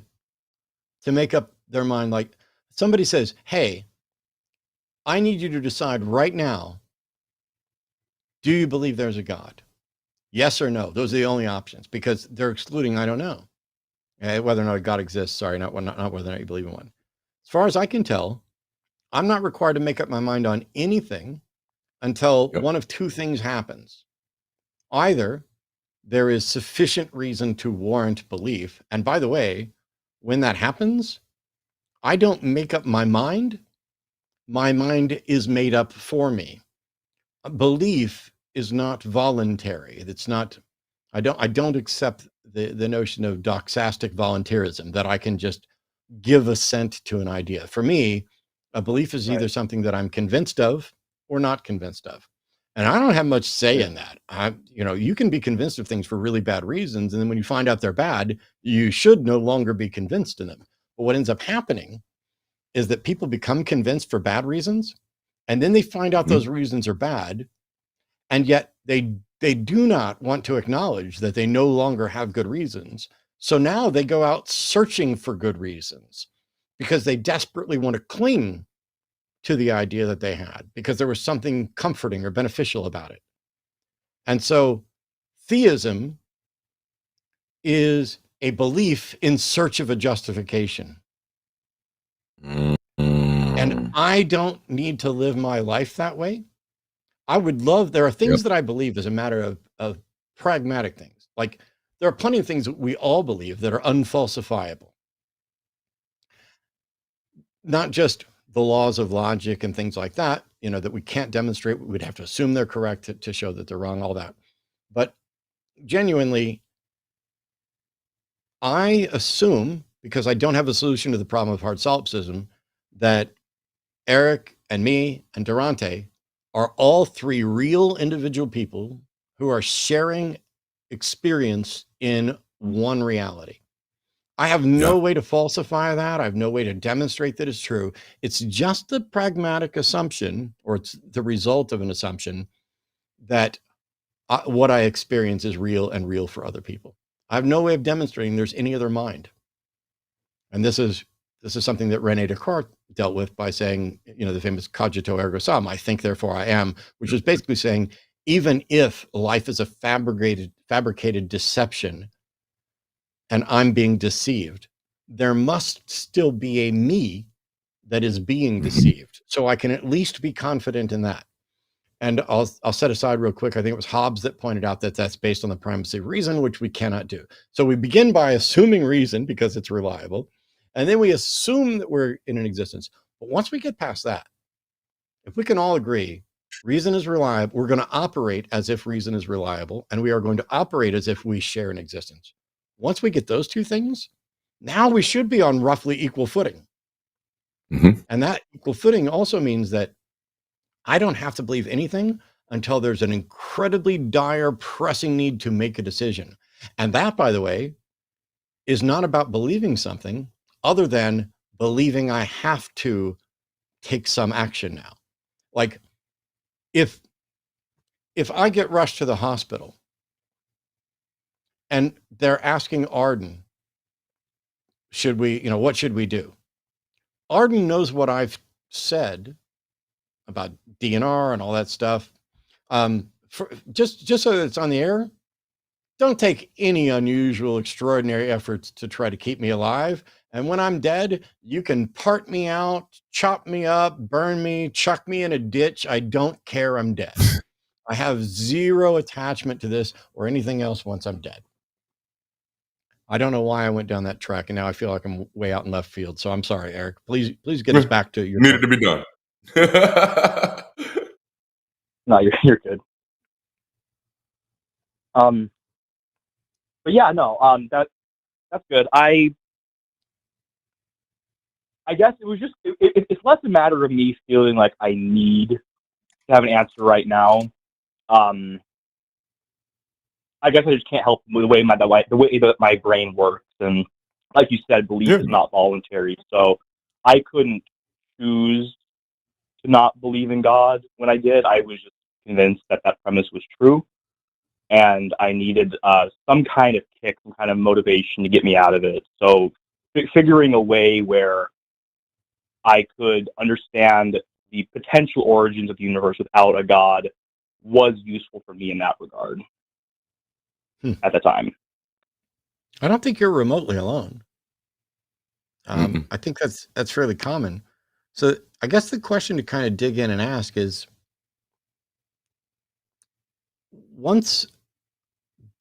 if you made a list of the various reasons that you're convinced that a God exists, just make a checklist. I don't care if it's 1 or 500, but we'll just say it's 10 things.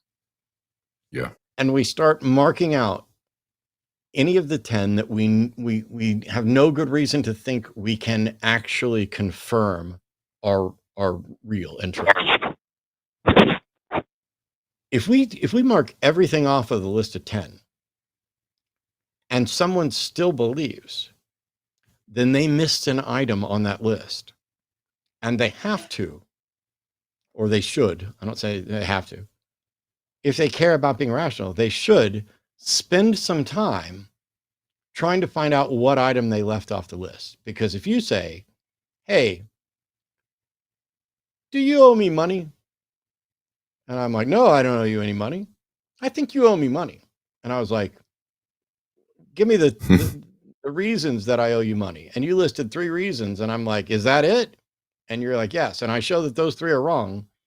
Do you have any reason to believe I owe you money? No, but I might. Not at all. You might have just overlooked something. You might have just been, oh no, it was for this. I just forgot. But that's the sort of self-assessment very few people actually engage in, but more people should.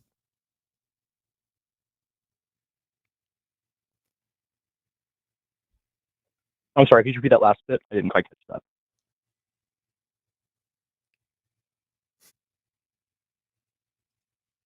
Oh, I was just saying, it's a sort of self-assessment most people don't engage with, but probably should. Yeah, I agree with that for sure. So if there's something that's kind of keeping you keep me hanging on. If there's something that's keeping you stuck in there, I think it's more important for people to spend time figuring out why they're hanging on to things that they don't have a justification for. I think it's more useful for them to do that than to continue seeking a justification. Yeah. No, I agree. I agree for sure. Sweet. Well, I don't know if I have anything else to add, Eric. I appreciate the call and the thoughts. keep asking questions and see if you can find out, what's keeping you in belief. Yep. This was a great call, Eric. Led us down a delightfully dark pathway, but I'm here for it. I love it. Well, I do believe that delightfully dark is part of my personality, so that is wonderful. Awesome. Great stuff. Thanks so much, Eric. I appreciate it, guys. Thanks a lot. I think if I start an OnlyFans channel, that's what I'm going to name it. Delightfully Dark. That's going to be my OnlyFans. There we go.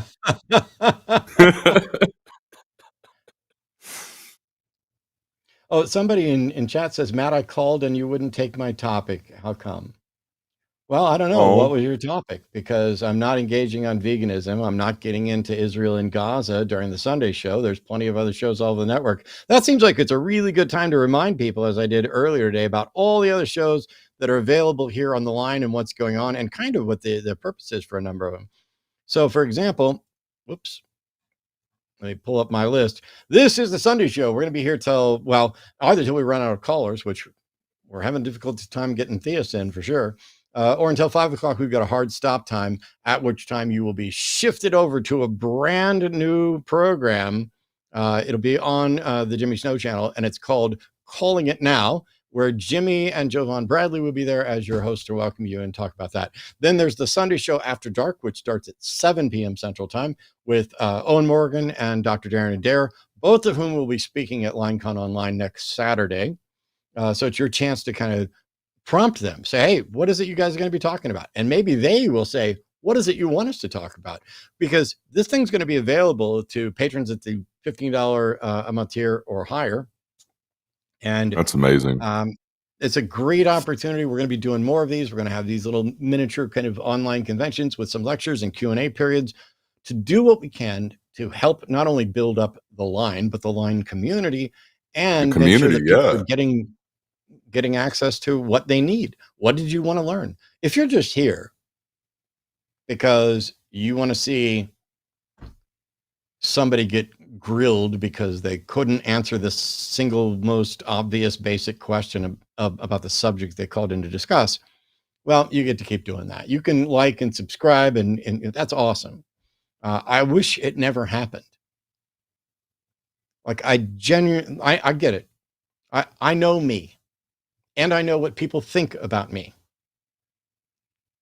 I've done this for 20 years. I'm not remotely oblivious. There's a reason why we talk about this being the Zen show.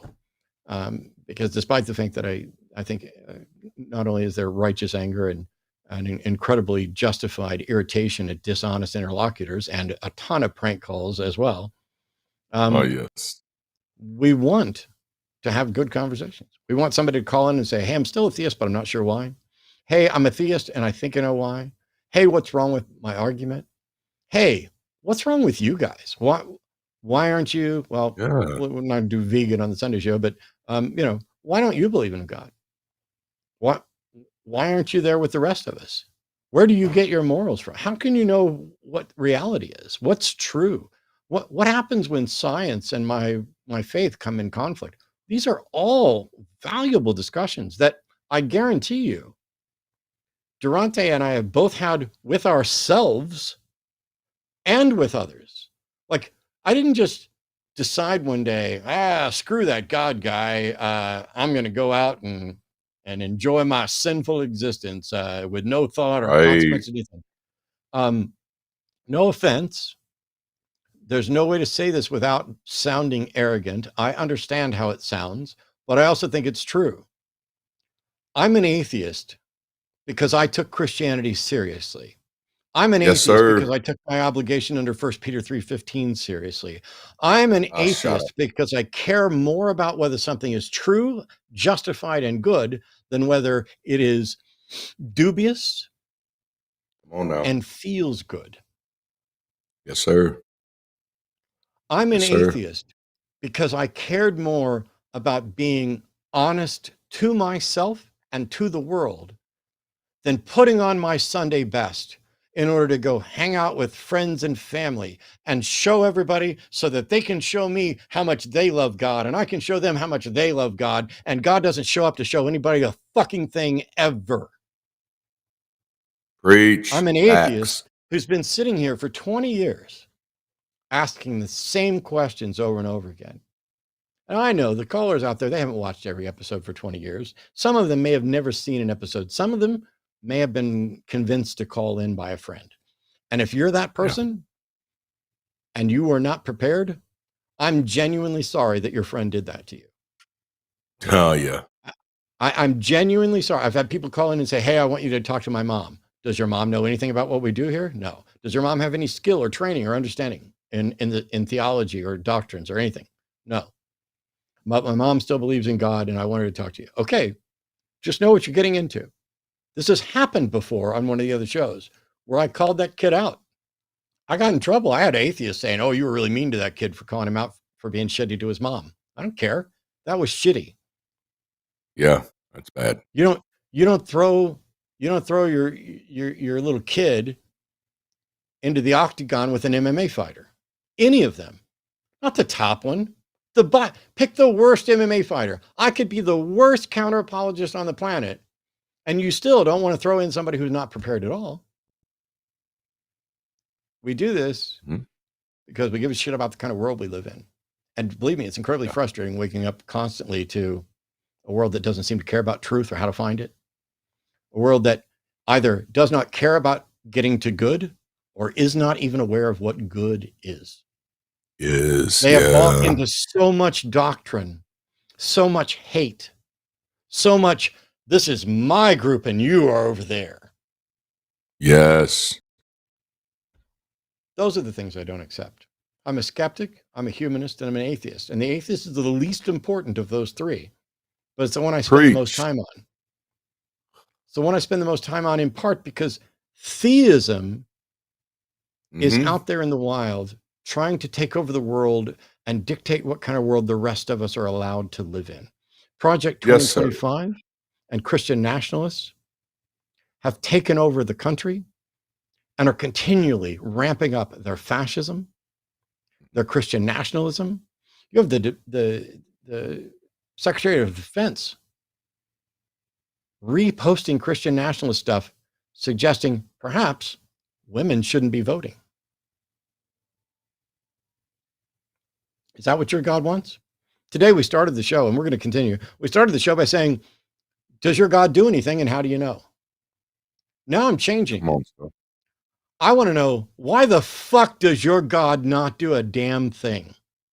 Why the fuck are people starving? Why the fuck are people dying? Why the fuck are people able to run around in your God's name and tell everybody else what to do with no demonstration that they're speaking on behalf of anyone other than themselves? Where is your God? Oh, my God's not like that. My God's not like the Westboro Baptist Church. Then why the fuck doesn't your God show up and do something? Well, it needs to be free will. Why? That's it. Is my free will more powerful than your God? Is there anything that happens that doesn't go according to your God's plan? If I can thwart your God with my brain, am I not God? Preach, I don't think I'm God, but I'll tell you this. The dumbest human I've ever met is smarter and more real than any God anyone's ever proposed. Come on, sir. Get your A Thank game. you for joining us Thank you for joining us for today's sermon. Why is your God so fucking useless? The message was delivered by Matt. Hey, Ryan's calling from the Netherlands. Pronouns are him. Ryan's a theist who says God does exist, but just not how people think he does, or it does. Sorry. It manifests very different than being a sentient being. So cool. Ryan, I guess we should probably start by saying welcome. What God are you talking about? Hey, thank you for talking to me. Sure. So I would not say per definition that I am a theist because I don't believe in the Bible, Quran, or that kind of stuff. Ryan, you're calling in to say that God exists. By definition, that makes you a theist. Yeah, okay. I just don't see it as a sentient being. I think people confuse it with good things like love, all these kind of stuff, and the things that is scientifically proven, but things that we just don't understand, and people need to put a label in it. I do think that there is a higher power not necessarily in a sentient being, but more the things that we just don't know in the other dimensions within the cosmos. Because we live in 13 dimensions and we only can see 4 of them or experience 4. And there might be somewhere else where we get all these senses and all these ideas from. And I think somewhere in that line is what people consider God. No, That's Ryan. my problem. Ryan, I don't need you to call in and tell me what you think other people think about God. They need to call in and do that. I need you to do what you said you'd do, which is you think that God exists. I'm trying to figure out what you think it is that exists. I don't know myself yet. I'm not like for the Bible or Why anything did like you that. call? I don't think that is. Wow. That's what I also said in this call stream. If I don't know what exists, why would I ever call in to say I'm going to tell you what exists? Because can anyone know exactly what it is? Isn't No, it sir. abstract That's to begin with? answer to that question. That is not an answer to my fucking question. If there was a show about medical conditions, Ooh, shit. and what they were having a discussion about whether or not vaccines cause autism, the answer is, of course, that they don't. But they were having a discussion about it. Would someone who doesn't know whether or not they have any connection between vaccines and autism, if that person called into the show to say, I think there is a connection, but not just the connection people think it is, what should the host do to that caller?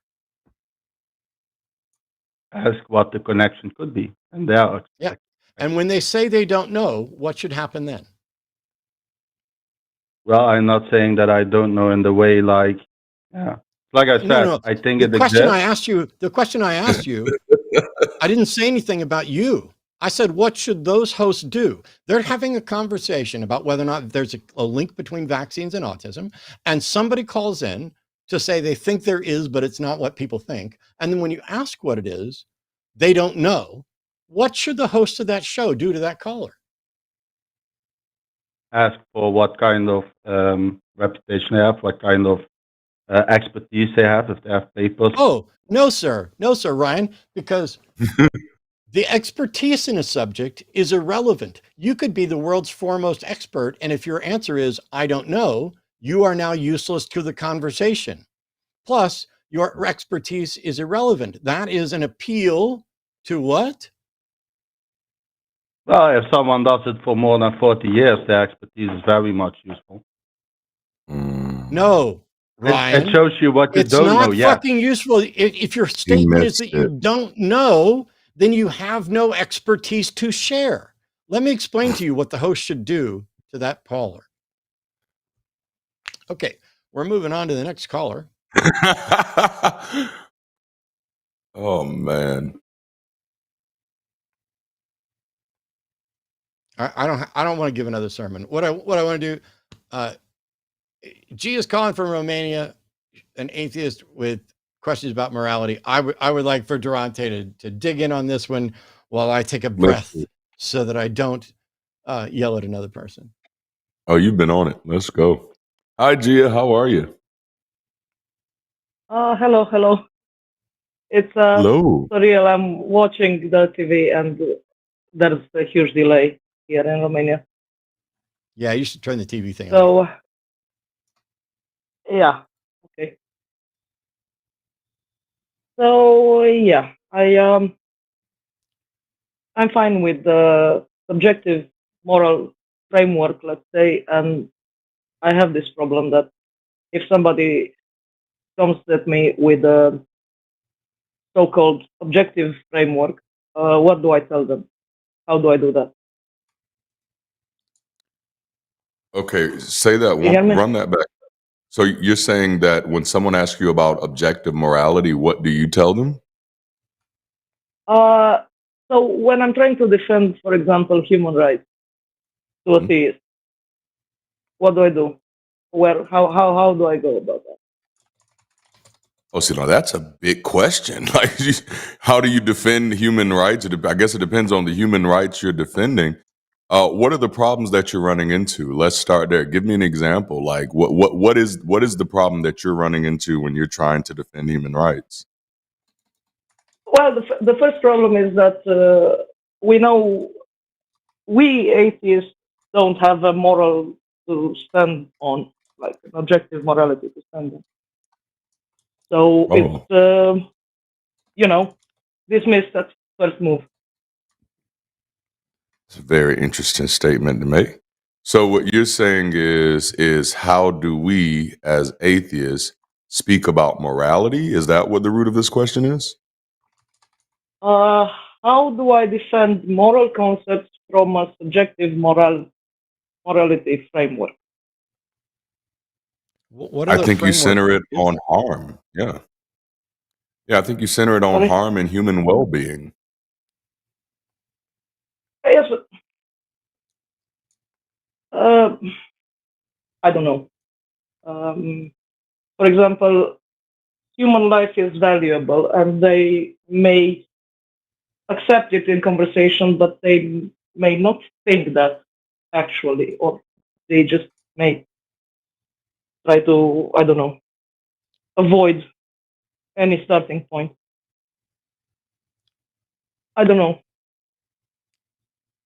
So I'm Yeah, a little Dismiss confused because I'm any not kind of sure authority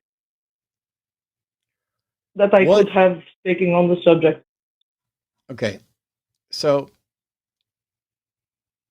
secular moral systems, and there are a variety of them, can have any number of ultimately even arbitrary foundations. I'm not quite sure what it is you're trying to justify. Let's say we go yeah. with what you just said, which is that humans are valuable. Are you asking, Yeah. how do you convince them to agree with you that humans are valuable? Or are you asking why, even if we both agree, why is it that humans are valuable? I don't know which one of those is what you're asking. Both, let's say. Okay. If somebody doesn't agree that humans are valuable, I would have to have that conversation with them because I don't know why they don't think humans are valuable. Do they not value their own life? Do they not value the lives of other people? Do they not value the lives of the people who cook their food, clean the planet, give them electricity, and all these? We are a communal species. Your life impacts mine, and my life impacts yours. It decreases as as distance decreases, but we share a space. And so even if I only cared about myself, even if all I cared about was my well-being, it is necessary that I also care about other people's well-being because my well-being is contingent on theirs. If that doesn't convince them, I don't know what will. And I will move on to people who already care about other human beings. And then we can have a conversation about how best to make life better for all of us. But there is no objection to secular moral systems that is solved by appealing to a religion. There is no objective, there is no demonstrably objective foundation for morality. When Christians or Muslims or Jews or anybody else comes in and says, God is the objective foundation for morality, for morality. No, it's not. Even if God existed. Yeah, I agree. Even if God existed. I agree. Even if God existed, he either has moral opinions, which makes them non-objective, or his character is what they're pointing to, which would be an objective foundation for their opinion about morality. But I don't have to share that, and neither does anybody else. I just got into an argument a week or so ago with a caller that was suggesting that gay sex is immoral because it doesn't, he went down the gay sex leads to death thing, and I beat the hell out of him verbally for it, and he deserved it. But his foundation was gay sex is immoral because it's opposed to the God that I believe in. And so all he's offering is his subjective assessment and pretending that it's objective. There is no objective foundation to morality, none. And the proof of that is that anyone could name, I can disagree with. No, I agree. Okay. Then I don't know what you're looking for. Let's say human life has value, and they say human life has value in the light of God, or only if they believe in the same God, or something like that. It's the They're same wrong. in-group that is valued. I don't know. Okay. For example. So they think only the ones who agree with them have value, and I don't have any value. Then if they're willing to say that I don't have value, then I can say they don't have value. Yep, it swings both ways. And if they're not going to justify why I don't have value, I don't need to justify why they don't have value, because it's all just opinion there. Mm-hmm. I don't have to spend time proving I'm right if they don't spend any time proving they're right. I do spend a great deal of time arguing for why I think my positions are reasonable and rational, why I think they may benefit the world. But I shouldn't be the only one in the conversation that's done any reading or heavy lifting. Yes. I think that's key. Okay. Yeah, but if there are people who you care about and you want to bring them closer to this humanist place, I think. I have already decided that there are plenty of people who I love deeply, whose minds are unlikely to be changed, at least by me. Yeah. And so I leave them be in the hopes that maybe somebody else can change their mind. Maybe we're too close.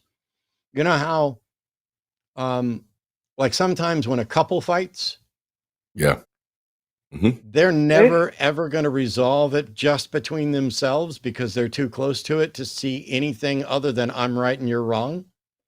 And if you get a third party involved, be it a trained counselor, preferably, or a compassionate friend, they may be able to show where either of them has made mistakes that they are currently blind to because they are so solely focused on this. If that's what we're dealing with when it comes to morality, if that's what we're dealing with when I can't get people to agree with me, I can either sit there and keep spinning my wheels with no reasonable expectation that it's going to produce anything, or I can go have that conversation with more people and maybe change a whole bunch more minds, because I think there are some minds that are not going to be changed in my lifetime. And there are other minds that are going to remain unchanged until the world around them changes. I don't know how to tell the difference between those people. So I interact with everybody as if they are able to change their mind. And when we reach a point where I think I can make no more progress on that, I will go continue with other people so that I can change the world around them. Yes. Okay. And that is the better approach. I mean, like, honestly, anytime you set out where your mission is to convince somebody else or to change their mind, you're always going to run the risk of becoming a place of toxicity in their lives. And if it's a relationship you value, you want to think about that. Yeah. It's actually much easier to change the world than it is to change somebody's mind. And so what I would suggest is you find those people who are already thinking in these types of ways, and you start working with them, supporting with them. And what that does for the people you love is it creates a world where critical thinking, skepticism, and humanism are more of an option, which is, for the most part, the reason why people don't see those things is because they weren't an option when they were growing up. And so many times that's the most effective thing you can do, is make humanism as visible as you can for them. And they will change their own minds. People will surprise you that way. Okay, so make space for them to become something else. Okay. Yeah, but also you've got to make space for the fact that you could be wrong. Oh, that's good. Sure. I mean, for example, on the vegan subject, I'm not going to go into it in great detail. I fully accept that I may in fact be wrong about whether or not veganism is a moral duty. However, that's good. Given my current moral positions, which I'm convinced are correct, I don't see that it's a moral duty. If someone could, either using the moral foundations that I have show that it's a moral duty, which is probably impossible, but I'm not ruling that out yet.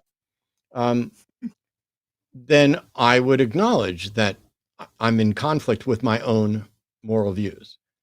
The other option is for them to show me that my moral views are wrong, that there is in fact a better way to reach the sort of moral goals that I have set, or that my goals are wrong. And I'm open to that. But what I'm not open to, somebody else's opinion. What I'm not open to, assertions that aren't backed by fact and evidence and sound reason. What I'm not open to are fallacious arguments. If you present a fallacious argument, so like the vegan that called earlier that asked me right off the bat, do you still eat meat? I made a big deal about pointing out why that question was irrelevant, because it is a hidden premise that poisons an argument.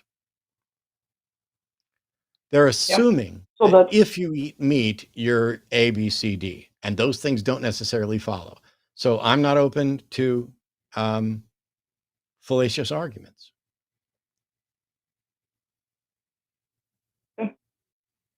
Yeah. Okay.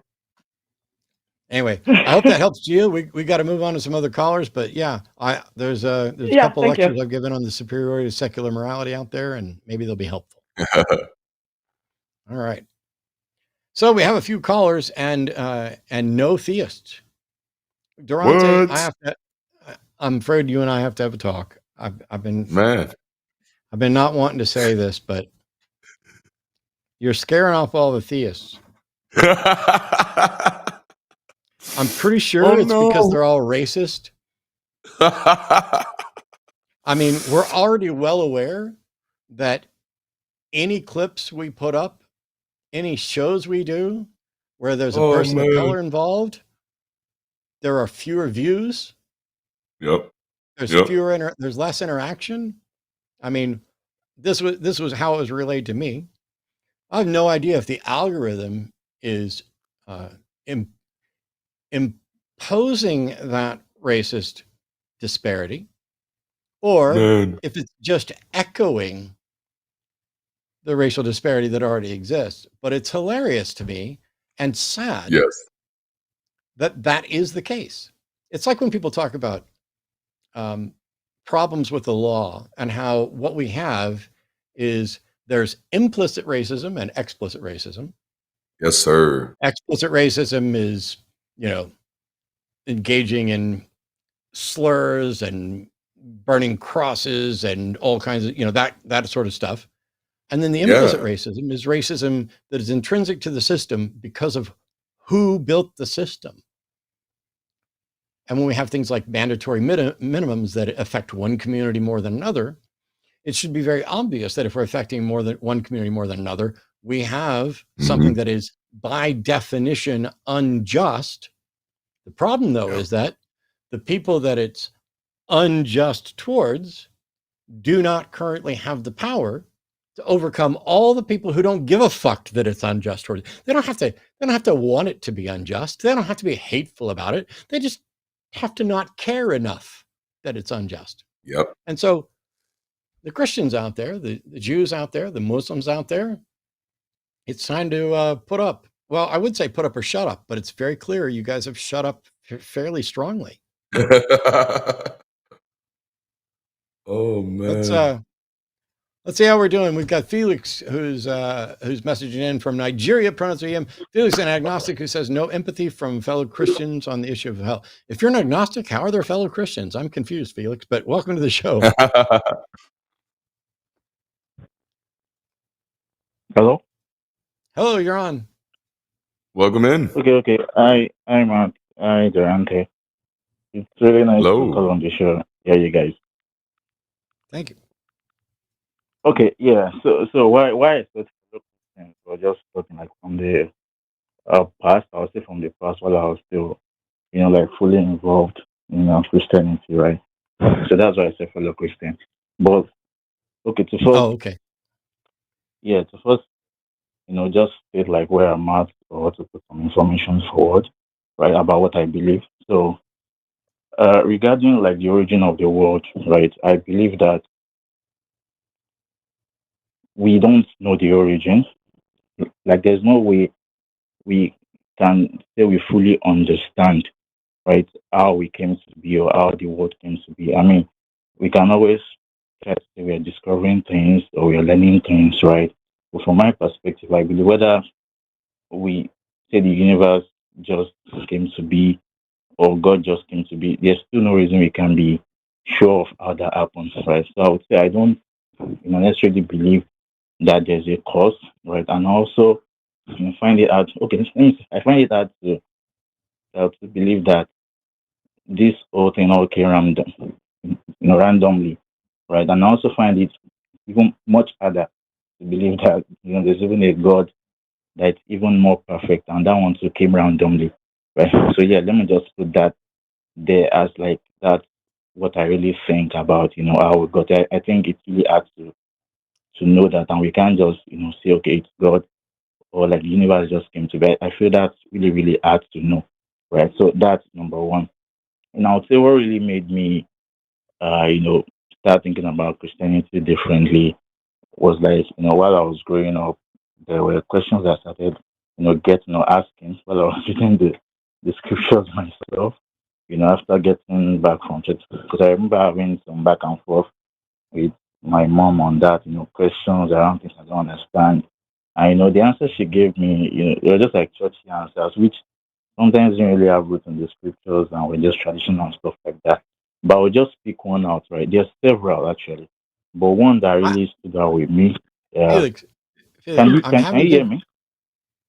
Well, I'm having difficulty understanding you, and I don't just mean like accent or I'm not quite sure what your point is. Yeah. Oh, sorry, which part are you not I have no getting? idea what point you're trying to make. Oh, okay, Yes. okay. I don't know what Yeah, let me question you're just go. trying to ask or what point you're trying to make. Okay, let me just go straight to the point now. So my topic was that no empathy from fellow Christians on the issue of hell. So why I said that is that while I was still like fully into Christianity and stuff like that, some of the major questions that I brought out, even asking other Christians, was the issue of hell, right? Because I read the scriptures and it didn't really make sense to me on like how a loving God could think, okay, if people did not believe in Jesus, they would, born in hell, right? And I remember growing up with my neighbors that were not Christians, they were Muslims, different other things they were doing. So that really, really affected me, really like distressed me. Okay, you mean all these people around me that happen to be born into a different religion and stuff like that would not make heaven because they were not Christians like me. And I remember having that discussions with fellow Christians. They were just like, okay, we just happen to be in Christianity. If they did not receive Jesus Christ, they die there. Well, that's just on them. I mean, they Felix, had a choice. Felix, And they, hello, yeah, Felix, are hello, you just saying yeah, that it was frustrating to realize that hell is an unjust concept and you don't understand why other Christians didn't realize it either? yeah, yes, exactly. That's the summary. So that was I agree just with you. what made me like, yeah. There's just no empathy because I'm trying to like, okay, try to reason it. Don't just say, okay, this is the Well, scripture. Try it's to not reason that it. there's Right? no empathy. It's not that there's no empathy, Felix, is that their empathy has been misguided. They realize their empathy is about, Mhm. I need to do whatever God wants me to do and trust that his best interests are in mind. And Yeah. I love you and I don't want you to go to hell. So I need to convince you of whatever I need to convince you of so you can avoid hell. For them, their empathy for other beings has been completely taken over by a religious doctrine that says if you care about your fellow human beings, you must lead them to Christ. And so everything about what would normally be the empathy that gets used for humanism gets turned to Christiism. Yeah. And that's why it's like Voltaire said, when you can get people to believe absurdities, you can get them to commit atrocities. When you can get people to believe in magical beings that are better than everyone and going to kill anybody who doesn't agree, the most loving thing you can do is tell them what they need to do to avoid that monster. Yep.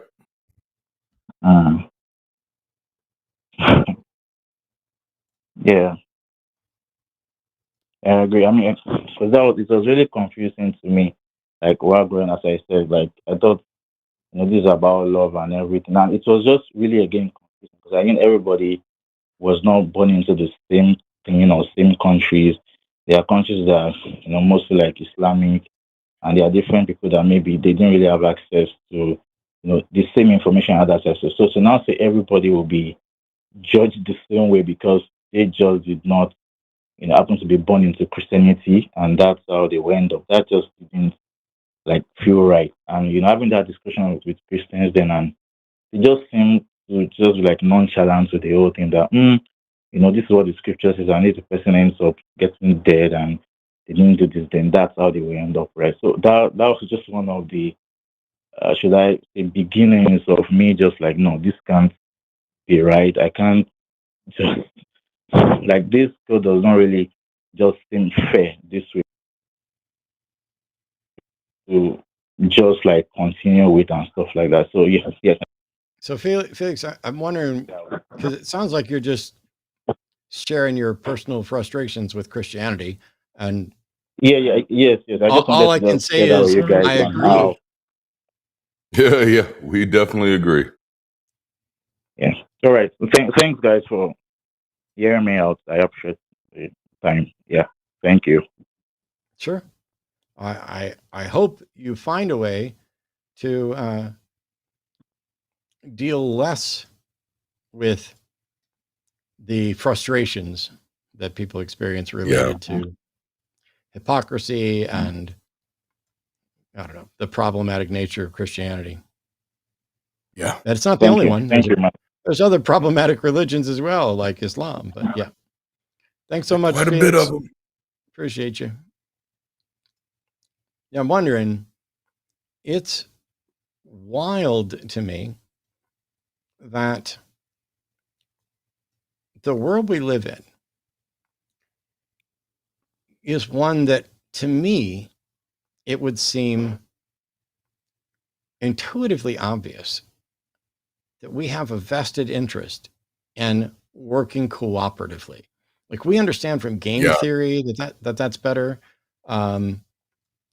And we have mountains of evidence of where our cooperation has been useful and beneficial and essential. And yet, despite that, there are people who are more interested in avoiding any sort of cooperation. This is when I say religion has co-opted people's empathy and people's sense of community. They lay claim to it. There's a reason why it's more difficult for secular communities to exist. Number one, they may be illegal in some places. There are atheists in Bangladesh and others who fear for their life from oppressive governments. But theism has been and continues to be in a privileged position in this world. Tax exempt status, default assumption that they are the good ones. Doesn't matter how many ministers, how many deacons, how many church members, how many Christians get caught engaged in child pornography, child trafficking, sexual assault, all of the things. Every accusation from them is an admission. It's the most anti-gay pastors that are hooking up with somebody on Grindr, and it's going to come out someday. It's constant. Because if you're comfortable with who you are, well, after Arden and I were together for a while, I love you. It's been like four plus years. All of a sudden, the hate would come in with like, your girlfriend's a man. Let me misgender, but also gender correctly. It's just so strange. And then it was, well, you're gay, homie. As if I gave a shit. Yeah. Calling someone gay isn't an insult to me. Yeah. Am I gay? I'm definitely not gay. As all the women I've been with can tell you, that they have good evidence that I like women too. He said 2. Do you mean you like dudes? Maybe. I don't know. Wouldn't bother me if I was bi or pan or whatever. You can only use those labels as a weapon if they are something that the individual, you might as well, you're a Cowboys fan. I'm not, but that's not an insult for you to call me a Cowboys fan. You're gay. I'm not, but it's not an insult for you to call me gay. And so when you view the insults as the things you seriously take offense to and you're bothered by, you're fucking telling on yourself. Ooh. When I tell on myself, when I get riled up on the show, you know what offends me? Dishonest interlocutors. You know what offends me? People who don't care about the truth. You know what offends me? People who don't care about their fellow human beings. You know what offends me? People who sacrifice their humanity on an altar to an idea that nobody has demonstrated is real. That offends me, and it will rile me up. You're not going to rile me up by saying I'm gay. You're not going to rile, there are people who used to call in and be like, you're fat and bald. Tell me something I don't know. Give me some new information. I'm bald mostly on purpose now, but I knew it before. You're fat. Okay. Now I'm less fat. They don't call in and say I'm as fat as they used to. And that's because I weigh, I don't know, 75, 80 pounds less than I used to at one point. But you know what? I was fine then too. And I have friends and co-hosts and family members who are fat. And most of them aren't bothered so much by the fact that they're fat or that somebody might recognize they're fat. They're only bothered when someone's hatred for people who are fat is exposed, not because it necessarily wounds us directly, but because it reminds us that we live in a world that largely looks down upon this group. That's true for people who are disabled. That's true for people who are trans. That's true for people who are queer. That's true for people who are fat. That's true for people who are bald. That's true for people with any condition or whatever else. That's true for anybody who's just a little too fucking weird for everybody else. It's not that you've offended us by acknowledging who we are. We'd love for you to acknowledge who we are. What offends us is that you hate who we are. And the only thing I hate about those people is their hate. All right. Sermons all day today. Oh, man. Uh-oh. Oh, this says Kevin from Europe is an atheist that converted 2 days ago. Yes, wow. 2 days ago we spoke.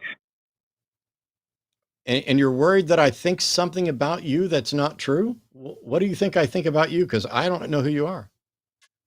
Oh, we just talked 2 days ago.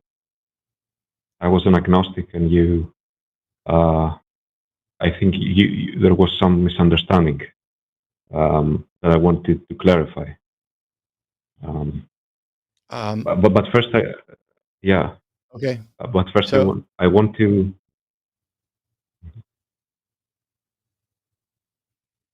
Can I speak? You want to what? Well, no, I want to draw attention to some quote you said, like in the previous life, where you said, "We live in a weird world." I don't have a previous life, Kevin.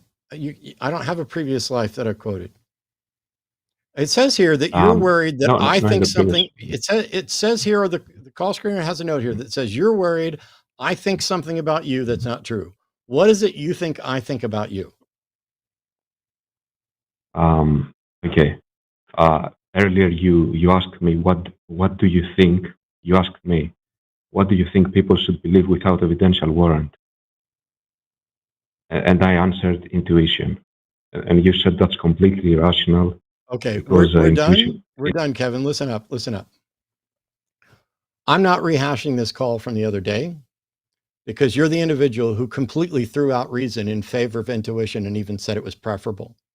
I'm not wasting the caller's time on Sunday letting you rehash this bullshit. Now, if you're worried that I think something about you that's not true, then the only way that's not true is if you've changed your mind. So I'm going to unmute you and I'm going to ask you a question. Should I have changed my mind. intuition ever be preferable to sound reason and evidence? No, Then why did you say it should be? because if you don't have, without evidential warrant, the only thing you have is intuition. Okay. Listen to yourself, Kevin. I just asked you, do you think this? And you said no. And I said, then why did you say it? And then you tried to give a justification for why you think it's true. You are in a terrible state of confusion, and we're not wasting time on this today. Mm-mm. For people who want, you can go back and listen to the call from Wednesday. I think it was from Wednesday. I have zero interest in, well, if you don't have good reason and evidence, you have to rely on intuition. Only for things that you have to make a decision on right fucking now. Right there. Yep. And your intuition is not just a guess. Your intuition is trained by reason and evidence. See, there's deductive reasoning, which is the straight line mathematics. A equals B, B equals C, therefore A equals C. Transitive property, woo! Then there's inductive reasoning, where we're looking at observations about the world and reaching conclusions that are consistent with the facts. These are inferences. That is less reliable, but that's what science is.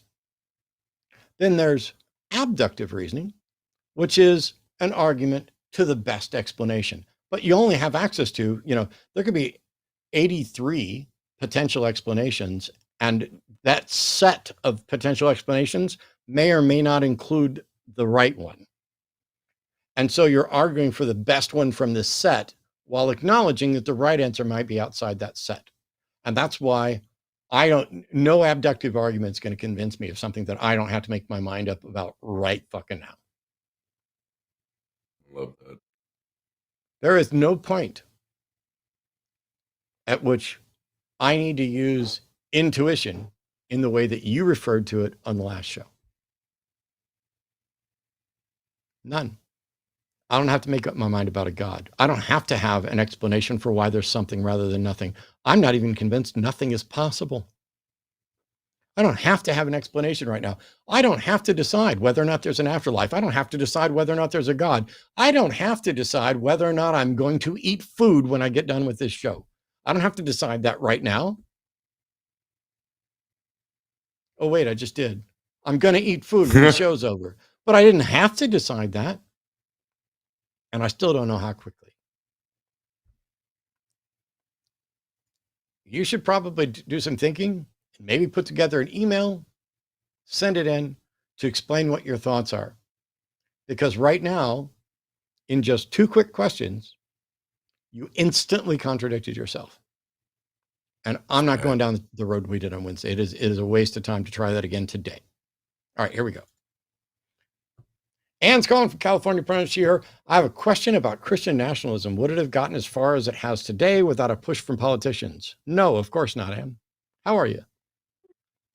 Hi, Oh, Ann. I'm pretty good. Hi, Darante and Matt. How are you both today? Hello. I'm all right. Doing lovely. Yeah. Yes, I have a question. You had mentioned earlier about something Pete Hegseth had posted, this white nationalist church he belongs to, and, saying women should not have the right to vote. And I know you can't just change the Constitution overnight or anything like that. But there is a part of... I'm sorry? That's what they're doing now. They're ignoring it now. Mm-hmm. Oh, anyway, yes, they are ignoring it. I interrupted for something I shouldn't have, but yeah, go ahead. No, that's fine. That's a good point. But I know there's a part of the Constitution. Well, first, there's the Establishment Clause that says that Congress shall make no establishment of a religion. No law. So we're not respecting any establishment of religion or a free exercise thereof. It's a double clause thing. But anyway, we don't have to go through that. Your question was, could Christian nationalism get as far as it's gotten without a push from politicians? And the answer is no. Nothing political can get as far as it gets politically without support from the people who do the people who do the politics. Yep. Right. I mean, I thought there's another part, I think it's Article 6, paragraph 3, that says there should be there shall not be religious tests as a qualification to hold office. Correct. So we've Article so 6 we've been so going the against only the time Constitution. the only time that religion is mentioned in any way in the Constitution is in Article 6, which says there shall be no religious test for any public office or trust. It doesn't say that you don't get to consider religion when voting, because you absolutely do. It doesn't say that you can't choose to vote for the people who share your religions and views, because you absolutely can. What it says is there cannot be a religious test for any public office or trust, which means you cannot have a government assigned religious criteria for any public office or trust. But that doesn't mean that they can't say that Trump, as God King now, can't merely go, I'm only putting people who agree with me in there, and every single one of them is going to be a Christian. That is not a religious test for any public office or trust. That is the executive filling the positions with whoever he wants. Right. Yes, he's acting like a king. Well, so all of them get to do that. It's just this is the one that I have the biggest problem with. So there's no violation of the Constitution by putting a bunch of Project 2025 fundamentalist Christian evangelical Christian nationals into every position in government. That doesn't violate the Constitution, at least into the letter. Now, Right. Andrew could probably Andrew Seidel, if you're out there watching, here we go. Come on and correct me and give us some extra information. I think if we reached a point where that was happening, you could make a legal argument that what has happened is that there is a de facto religious test, even if it's not actually instantiated in the government. The problem is when you get that far, in order to make that case, who are you going to make that case to? The Supreme Court's already thrown out due process, the rule of law. The Supreme Court's thrown out individual autonomy. We have a bunch of garbage, incompetent, alcoholic, former Fox News hosts and batshit crazy anti-vaccine individuals running all the major parts of the government. But yeah, it requires the complicity of politicians. Pretty much. Right. Because I was wondering if they all would come out, and I don't even know how long it's been going on. If it's been going on the whole time we've had elections, but I'm a good Christian family man, vote for me, and that's fine. I voted for plenty of politicians that had religious beliefs because I agreed with their policies. Yeah. But I mean, like, would anyone vote for someone who said they were atheists? Yes. But yeah, I wouldn't vote for someone. I wouldn't vote for someone merely because they were an atheist. There are plenty of atheists who I think are stupid and immoral who wouldn't get my vote. Like I could name probably 20 Christians off the top of my head, Christians, Jews, and Muslims that I would vote for before some of the atheists I know. So that's not the sole criteria. What my criteria is not whether or not they're convinced there's a God, but what they think about people and equality and freedom.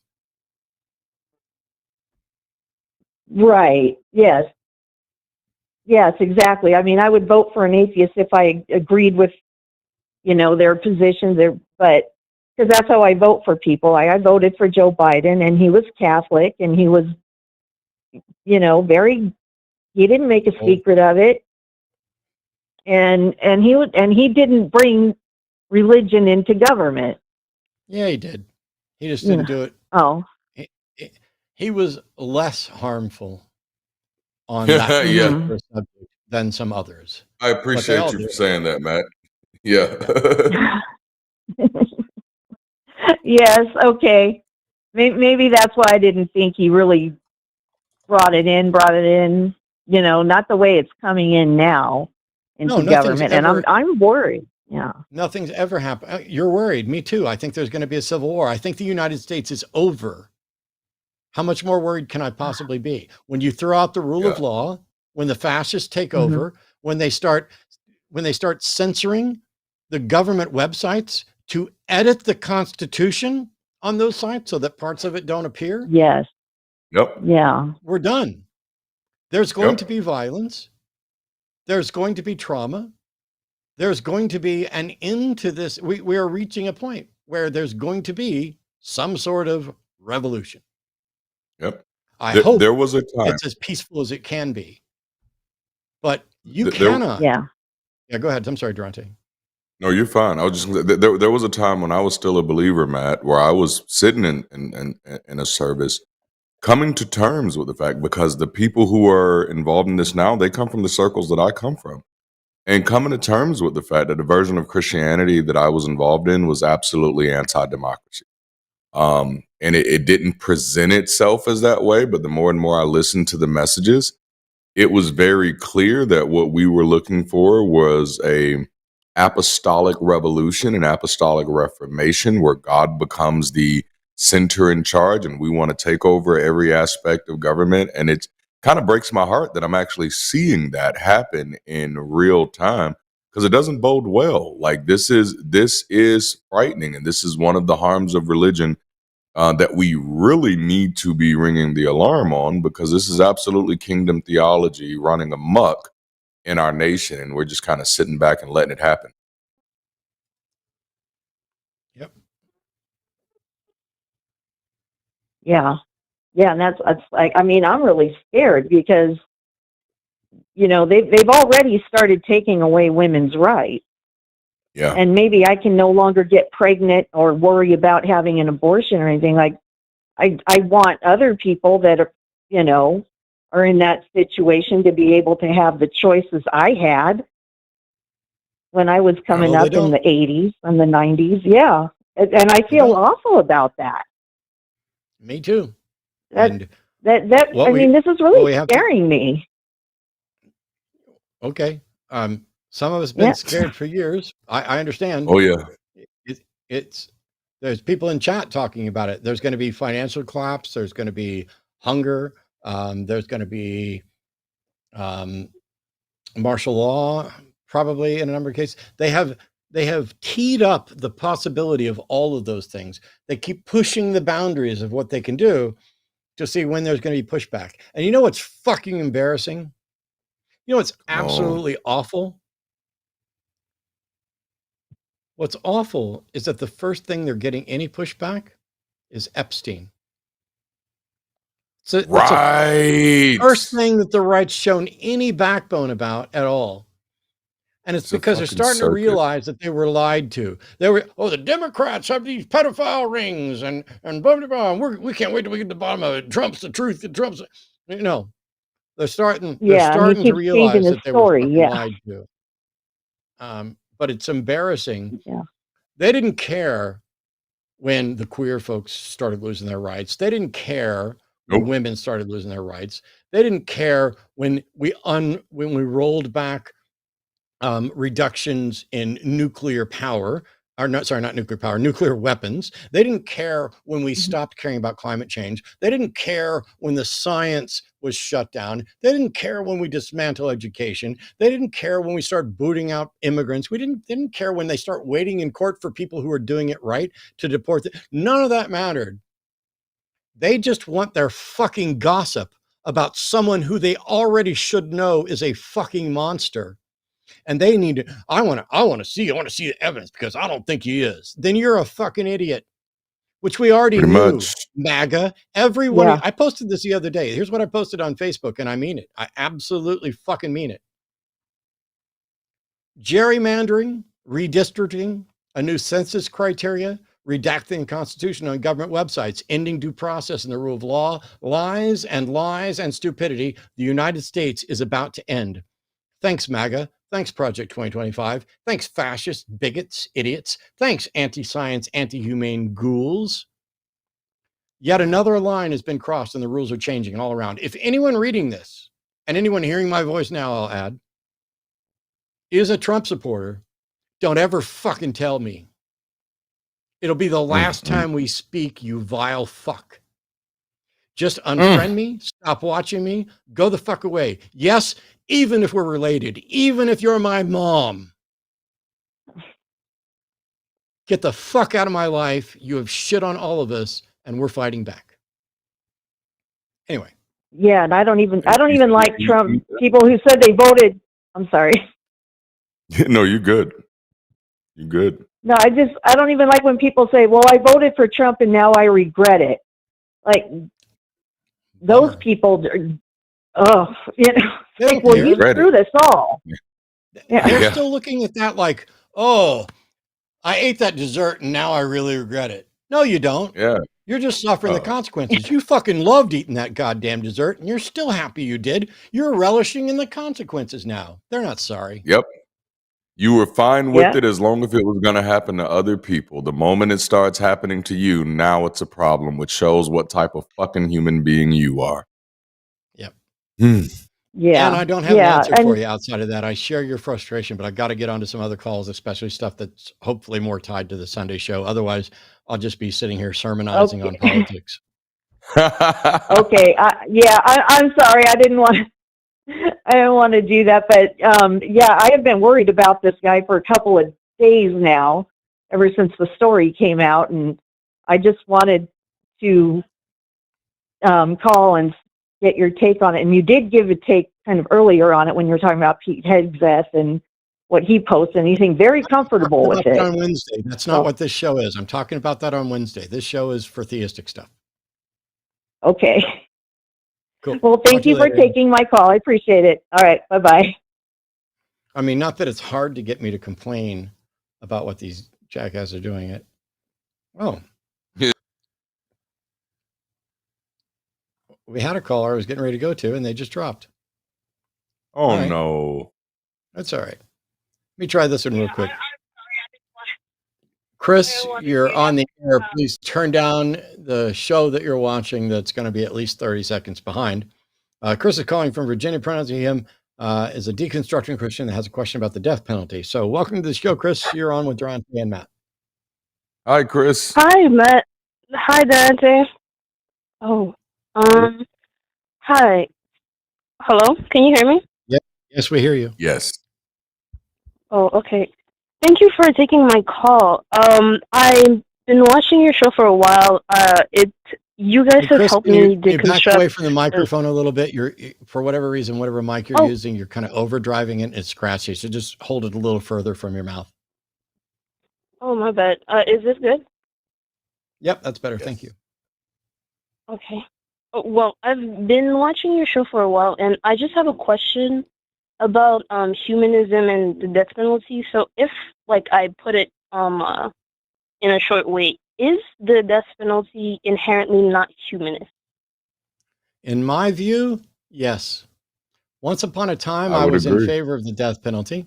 And then eventually I stopped being in favor of the death penalty, but for purely pragmatic reasons. I'm convinced that there are people who are not subject to reform and rehabilitation. And I'm convinced that there are people who have done things where it might be wholly justified to exterminate them as a matter of expediency, et cetera. However, even when I had that view, I couldn't support the death penalty because the system and our ability to investigate and explore is insufficient to be confident that we have the right person and we know whether or not rehabilitation is possible and we know what's going to happen.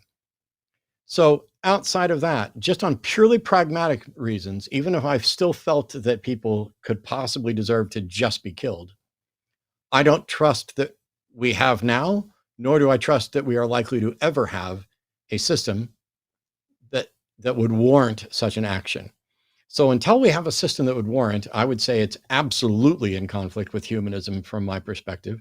And it's probably still going to be in conflict with humanism as I understand it, if we develop the ability to like read minds and make sure that we absolutely got the person that did it and that they're going to do it again. And all of the things we would put together to say, here's how and why we should be justified in killing them.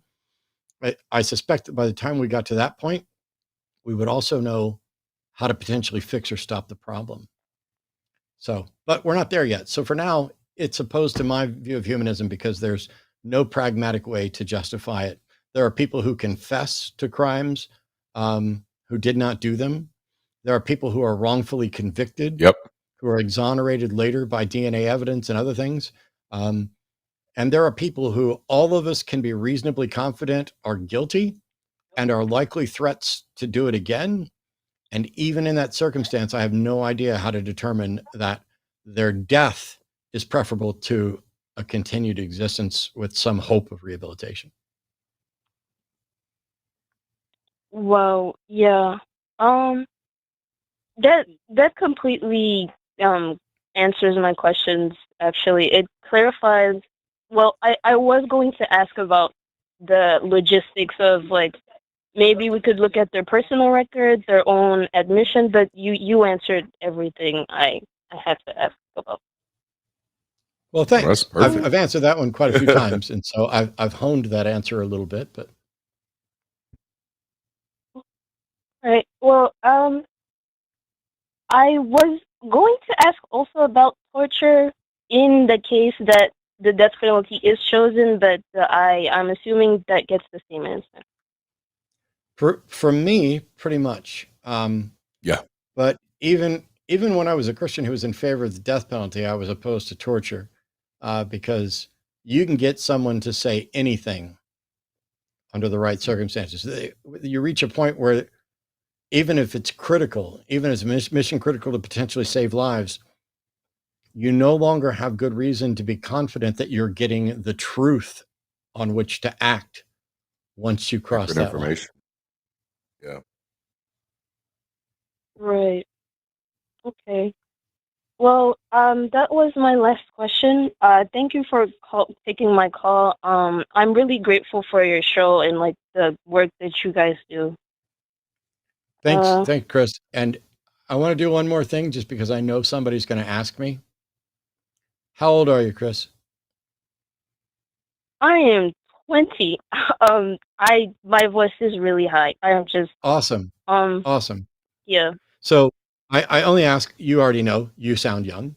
And occasionally we get young people calling, and I'm not opposed to that. I treat everybody like pretty much the same. If you're if you're under 5, I'll go a little easier. But one of the things is that people are concerned that there have been 10, 11, 12, 13-year-olds calling in, and that this may be causing problems with them at home that we're unaware of.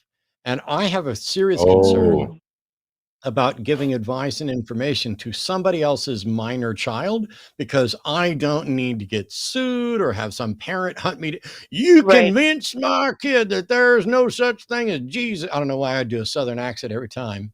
Okay, I do. It's getting a little bigger. But that's telling. I'm sorry, but you convinced my child that Jesus is not real, and now I'm going to beat the shit out of you. It just doesn't sound as believable as it does. But yeah. Anyway, I'm gonna let you go, Chris. Thanks so much for calling, and hopefully we won't pester you about your age again. But I was asking because I want to remind people that while I'm open to talking to almost anybody, if you are under 18, if you are not of whatever age and autonomy that allows you to engage in adult conversations, just don't call. Yeah. I'd love, it hurts to say that because I know that when I was 16, 17, I could have benefited a lot from a lot of the stuff that gets talked about here. So if that's the case, don't call, just keep watching and take notes and write down everywhere that you think we're wrong. Take notes, write down everywhere you think we're wrong. And then if you're also being forced to go to church, take notes there too. Get a list of really good questions and spend your time looking for the answers all over the place. I guarantee you by the time you hit the legal age where you can call the show, some of you will be way better at answering these questions than Darante and I ever will be. Absolutely. It takes work. It takes the time to think about it. And one of the things is, if you call in and just get a satisfying answer right away, I have concerns that some people, like, for example, I think Trump goes with either the first thing he heard just gels in his head, or the last person he talked to that was remotely convincing is now his current position.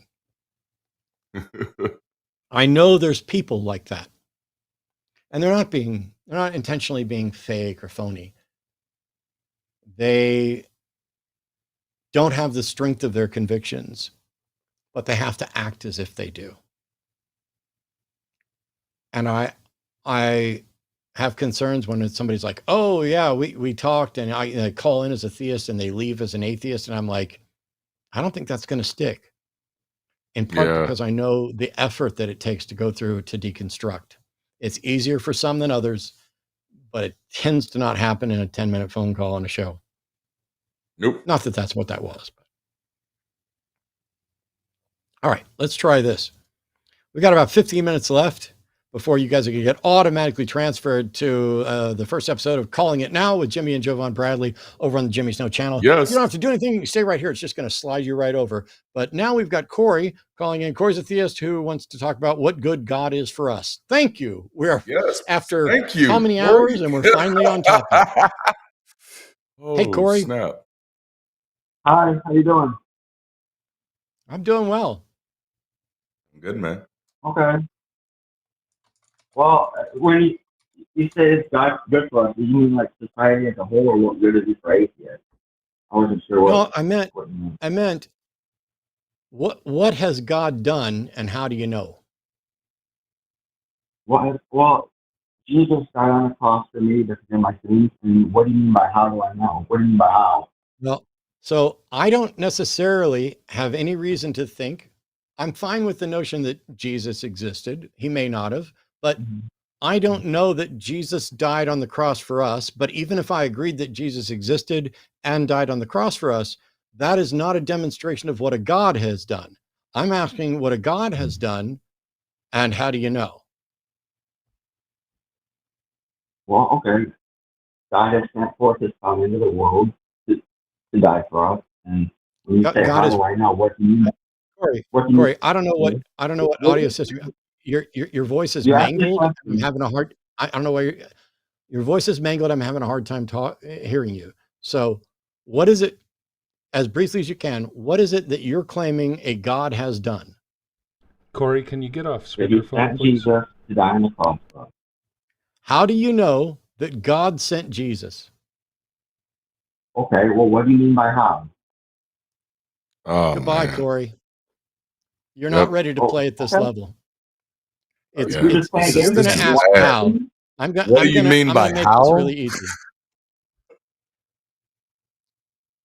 If you said there's a fresh box of cereal in the pantry, and I said, how do you know that? If that were the situation, would you ask me, what do I mean by how? You asked me a question. Yeah, what do you mean by? Okay, Corey, stop talking and listening. I'm trying to rehabilitate this conversation so that you can repair the impression that people are going to have for you, because right now it sucks.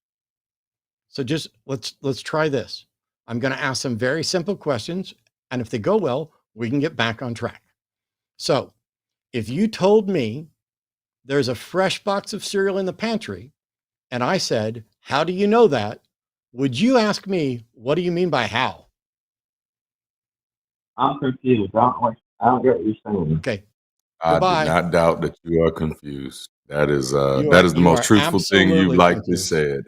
That is so disappointing, because I have a difficult time thinking that Corey's for real. Hey, Darante, tell me something that's true, or that you think is true. I'm sitting at my desk right now. That's how do you know that? True. Ooh, man. Because like literally people can see me at my desk right now. You know, I can, I'm here. I can take pictures and send some evidence of it. Yeah. We're watching Or I it, could but say, what do also- you mean by how? Yeah. It is so bizarre to me. And it should be embarrassing, Corey. It should be ridiculously embarrassing to Corey and everybody else. When these are people who are, I think Jesus died on the cross for us. Okay. I don't know if Jesus died on the cross for us, but I asked, what did God do? Well, I think God sent Jesus to die for us. Okay, great. How do you tell if God did that? What do you mean by how? The same thing everybody means by how. What I mean is, what facts, evidence, and evidence do you have that justifies that your position is most probably correct? But if we're at the point where I'm having to define how, that's way worse than when people are like, well, what do you mean about reality? Because I'll ask them, does your God manifest in reality? And if they said, what do you mean by manifest? I could understand, because manifest, while it's not like an SAT word, it's at least not something people run around saying all the time.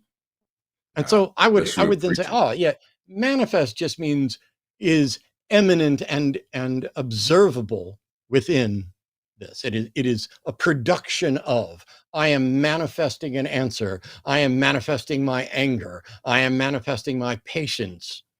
That, and could give examples. But if I say, does your God manifest in reality? And they say, what do you mean by reality? Okay, now I know we've got a philo bro or a troll who's absolutely just trying to waste time.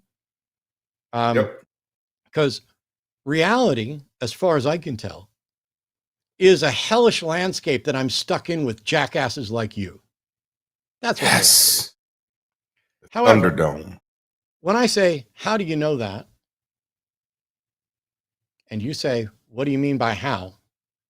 The follow-up question I had existed for a reason.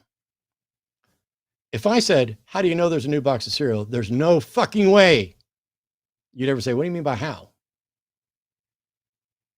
If you say, I just saw a snake in the backyard, and I said, how do you know it was a snake? There's no way you'd say how. You know what you'd probably start with? You'd say, you can tell by the way it is, which is a funny internet meme joke, but it's still an order of fucking magnitude better than the garbage. What do you mean by how?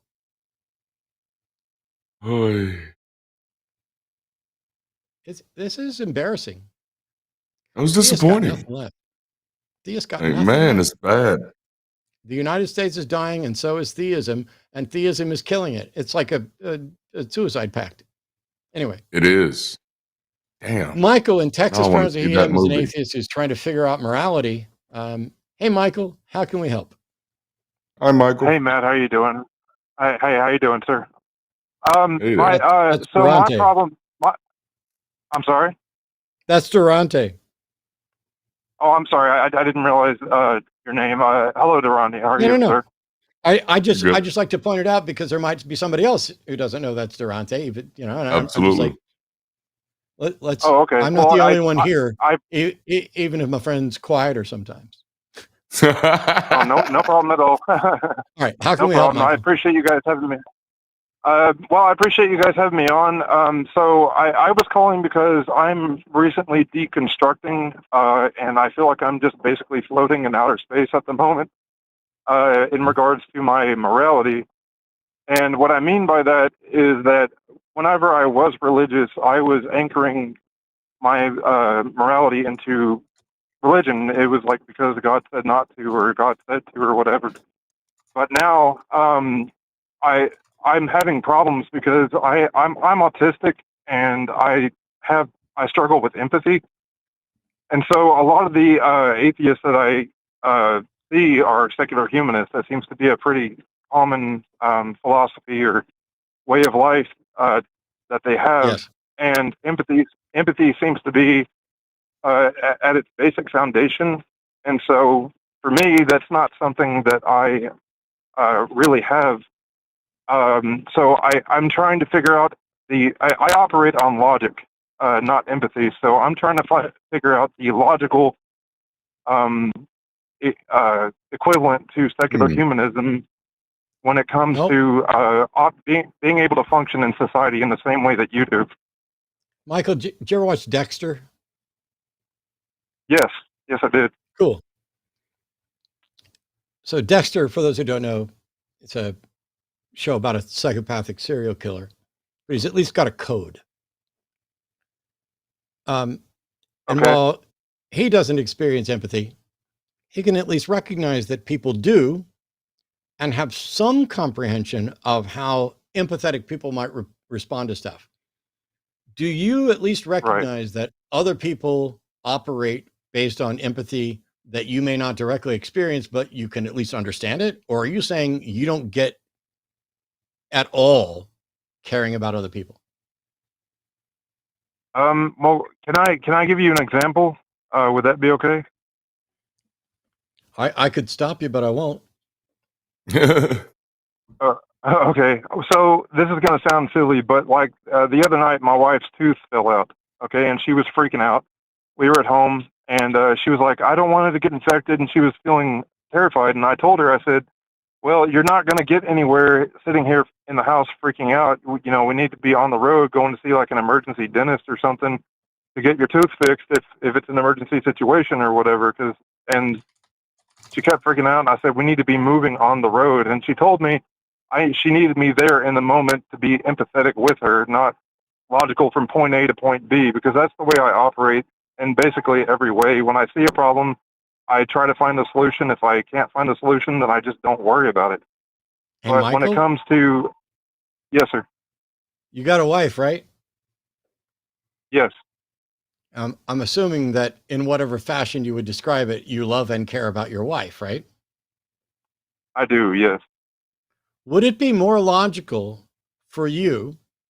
And I, by the way, I hate that phrase and just posted a video about people saying that's not logical or whatever, but I'm using it in the colloquial saying because I said I would. So let's use rational for just a second, because you're a very rational person. You're going to follow logical reasoning. You're going to reach the rational conclusion. But what's more rational for you to sit there and engage with your wife in the way that she would prefer to help calm her down so that you can move to the next steps, or to tell her, we need to get moving. I don't need to sit here and be empathetic. We have to do this. Which of those is going to more likely result in the better outcome for everybody? Me attempting to be empathetic with her in the best way that I know how. Congratulations.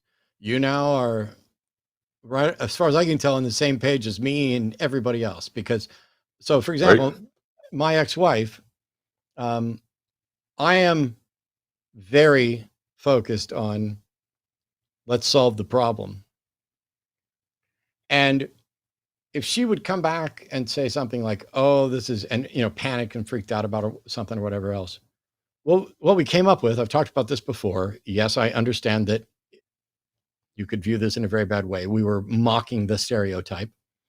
When she would come to me with a problem, I would ask her, do you want me to listen with my man ears or my woman ears? You can change those if you don't want to mock the stereotypes the way we do. But if listening with my man ears was, I need you to fix the problem, and listening with my woman ears was, I told you that bitch was crazy. And that's the process. It doesn't have to be that extreme, but that's how people are operating. And empathy is rational. Yes, that's what I was going to say. Exercising empathy is rational. Just like you can justify altruism through pure selfishness. Here's an example. Okay. I now only give a shit about me and what kind of life I have. Let's just say that's the case. But I still have to share space with everybody else. And so game theory and rational thought and the evidence suggest that it's better for me to cooperate with others and to help them, because I already rely on them for some things, and I'm probably going to rely on them for other things in the future. Right. Well, for me, I'm sorry, go ahead. No, go ahead. I was just going to say, for me, your Dexter example was a pretty good example, except I have to stop you there, Michael. I have to stop you there, Michael, for two reasons. One, I may in fact be wrong about the Dexter example, but also we have completely run out of time and they're about to kick this show over to the new show on another network. I want to thank Michael and everybody for calling in, everybody who watched the show. Please go to patreon.com/calltheline to find out how to support this network, like and subscribe. Do all those things. I don't know if Amargan's running credits or not, or if it just happens to vanish, but boom, there they are. Thanks to our call screeners today, even if I don't like him. Oh, no, wait. Let me go fuck yourself. We'll see you all later. Man.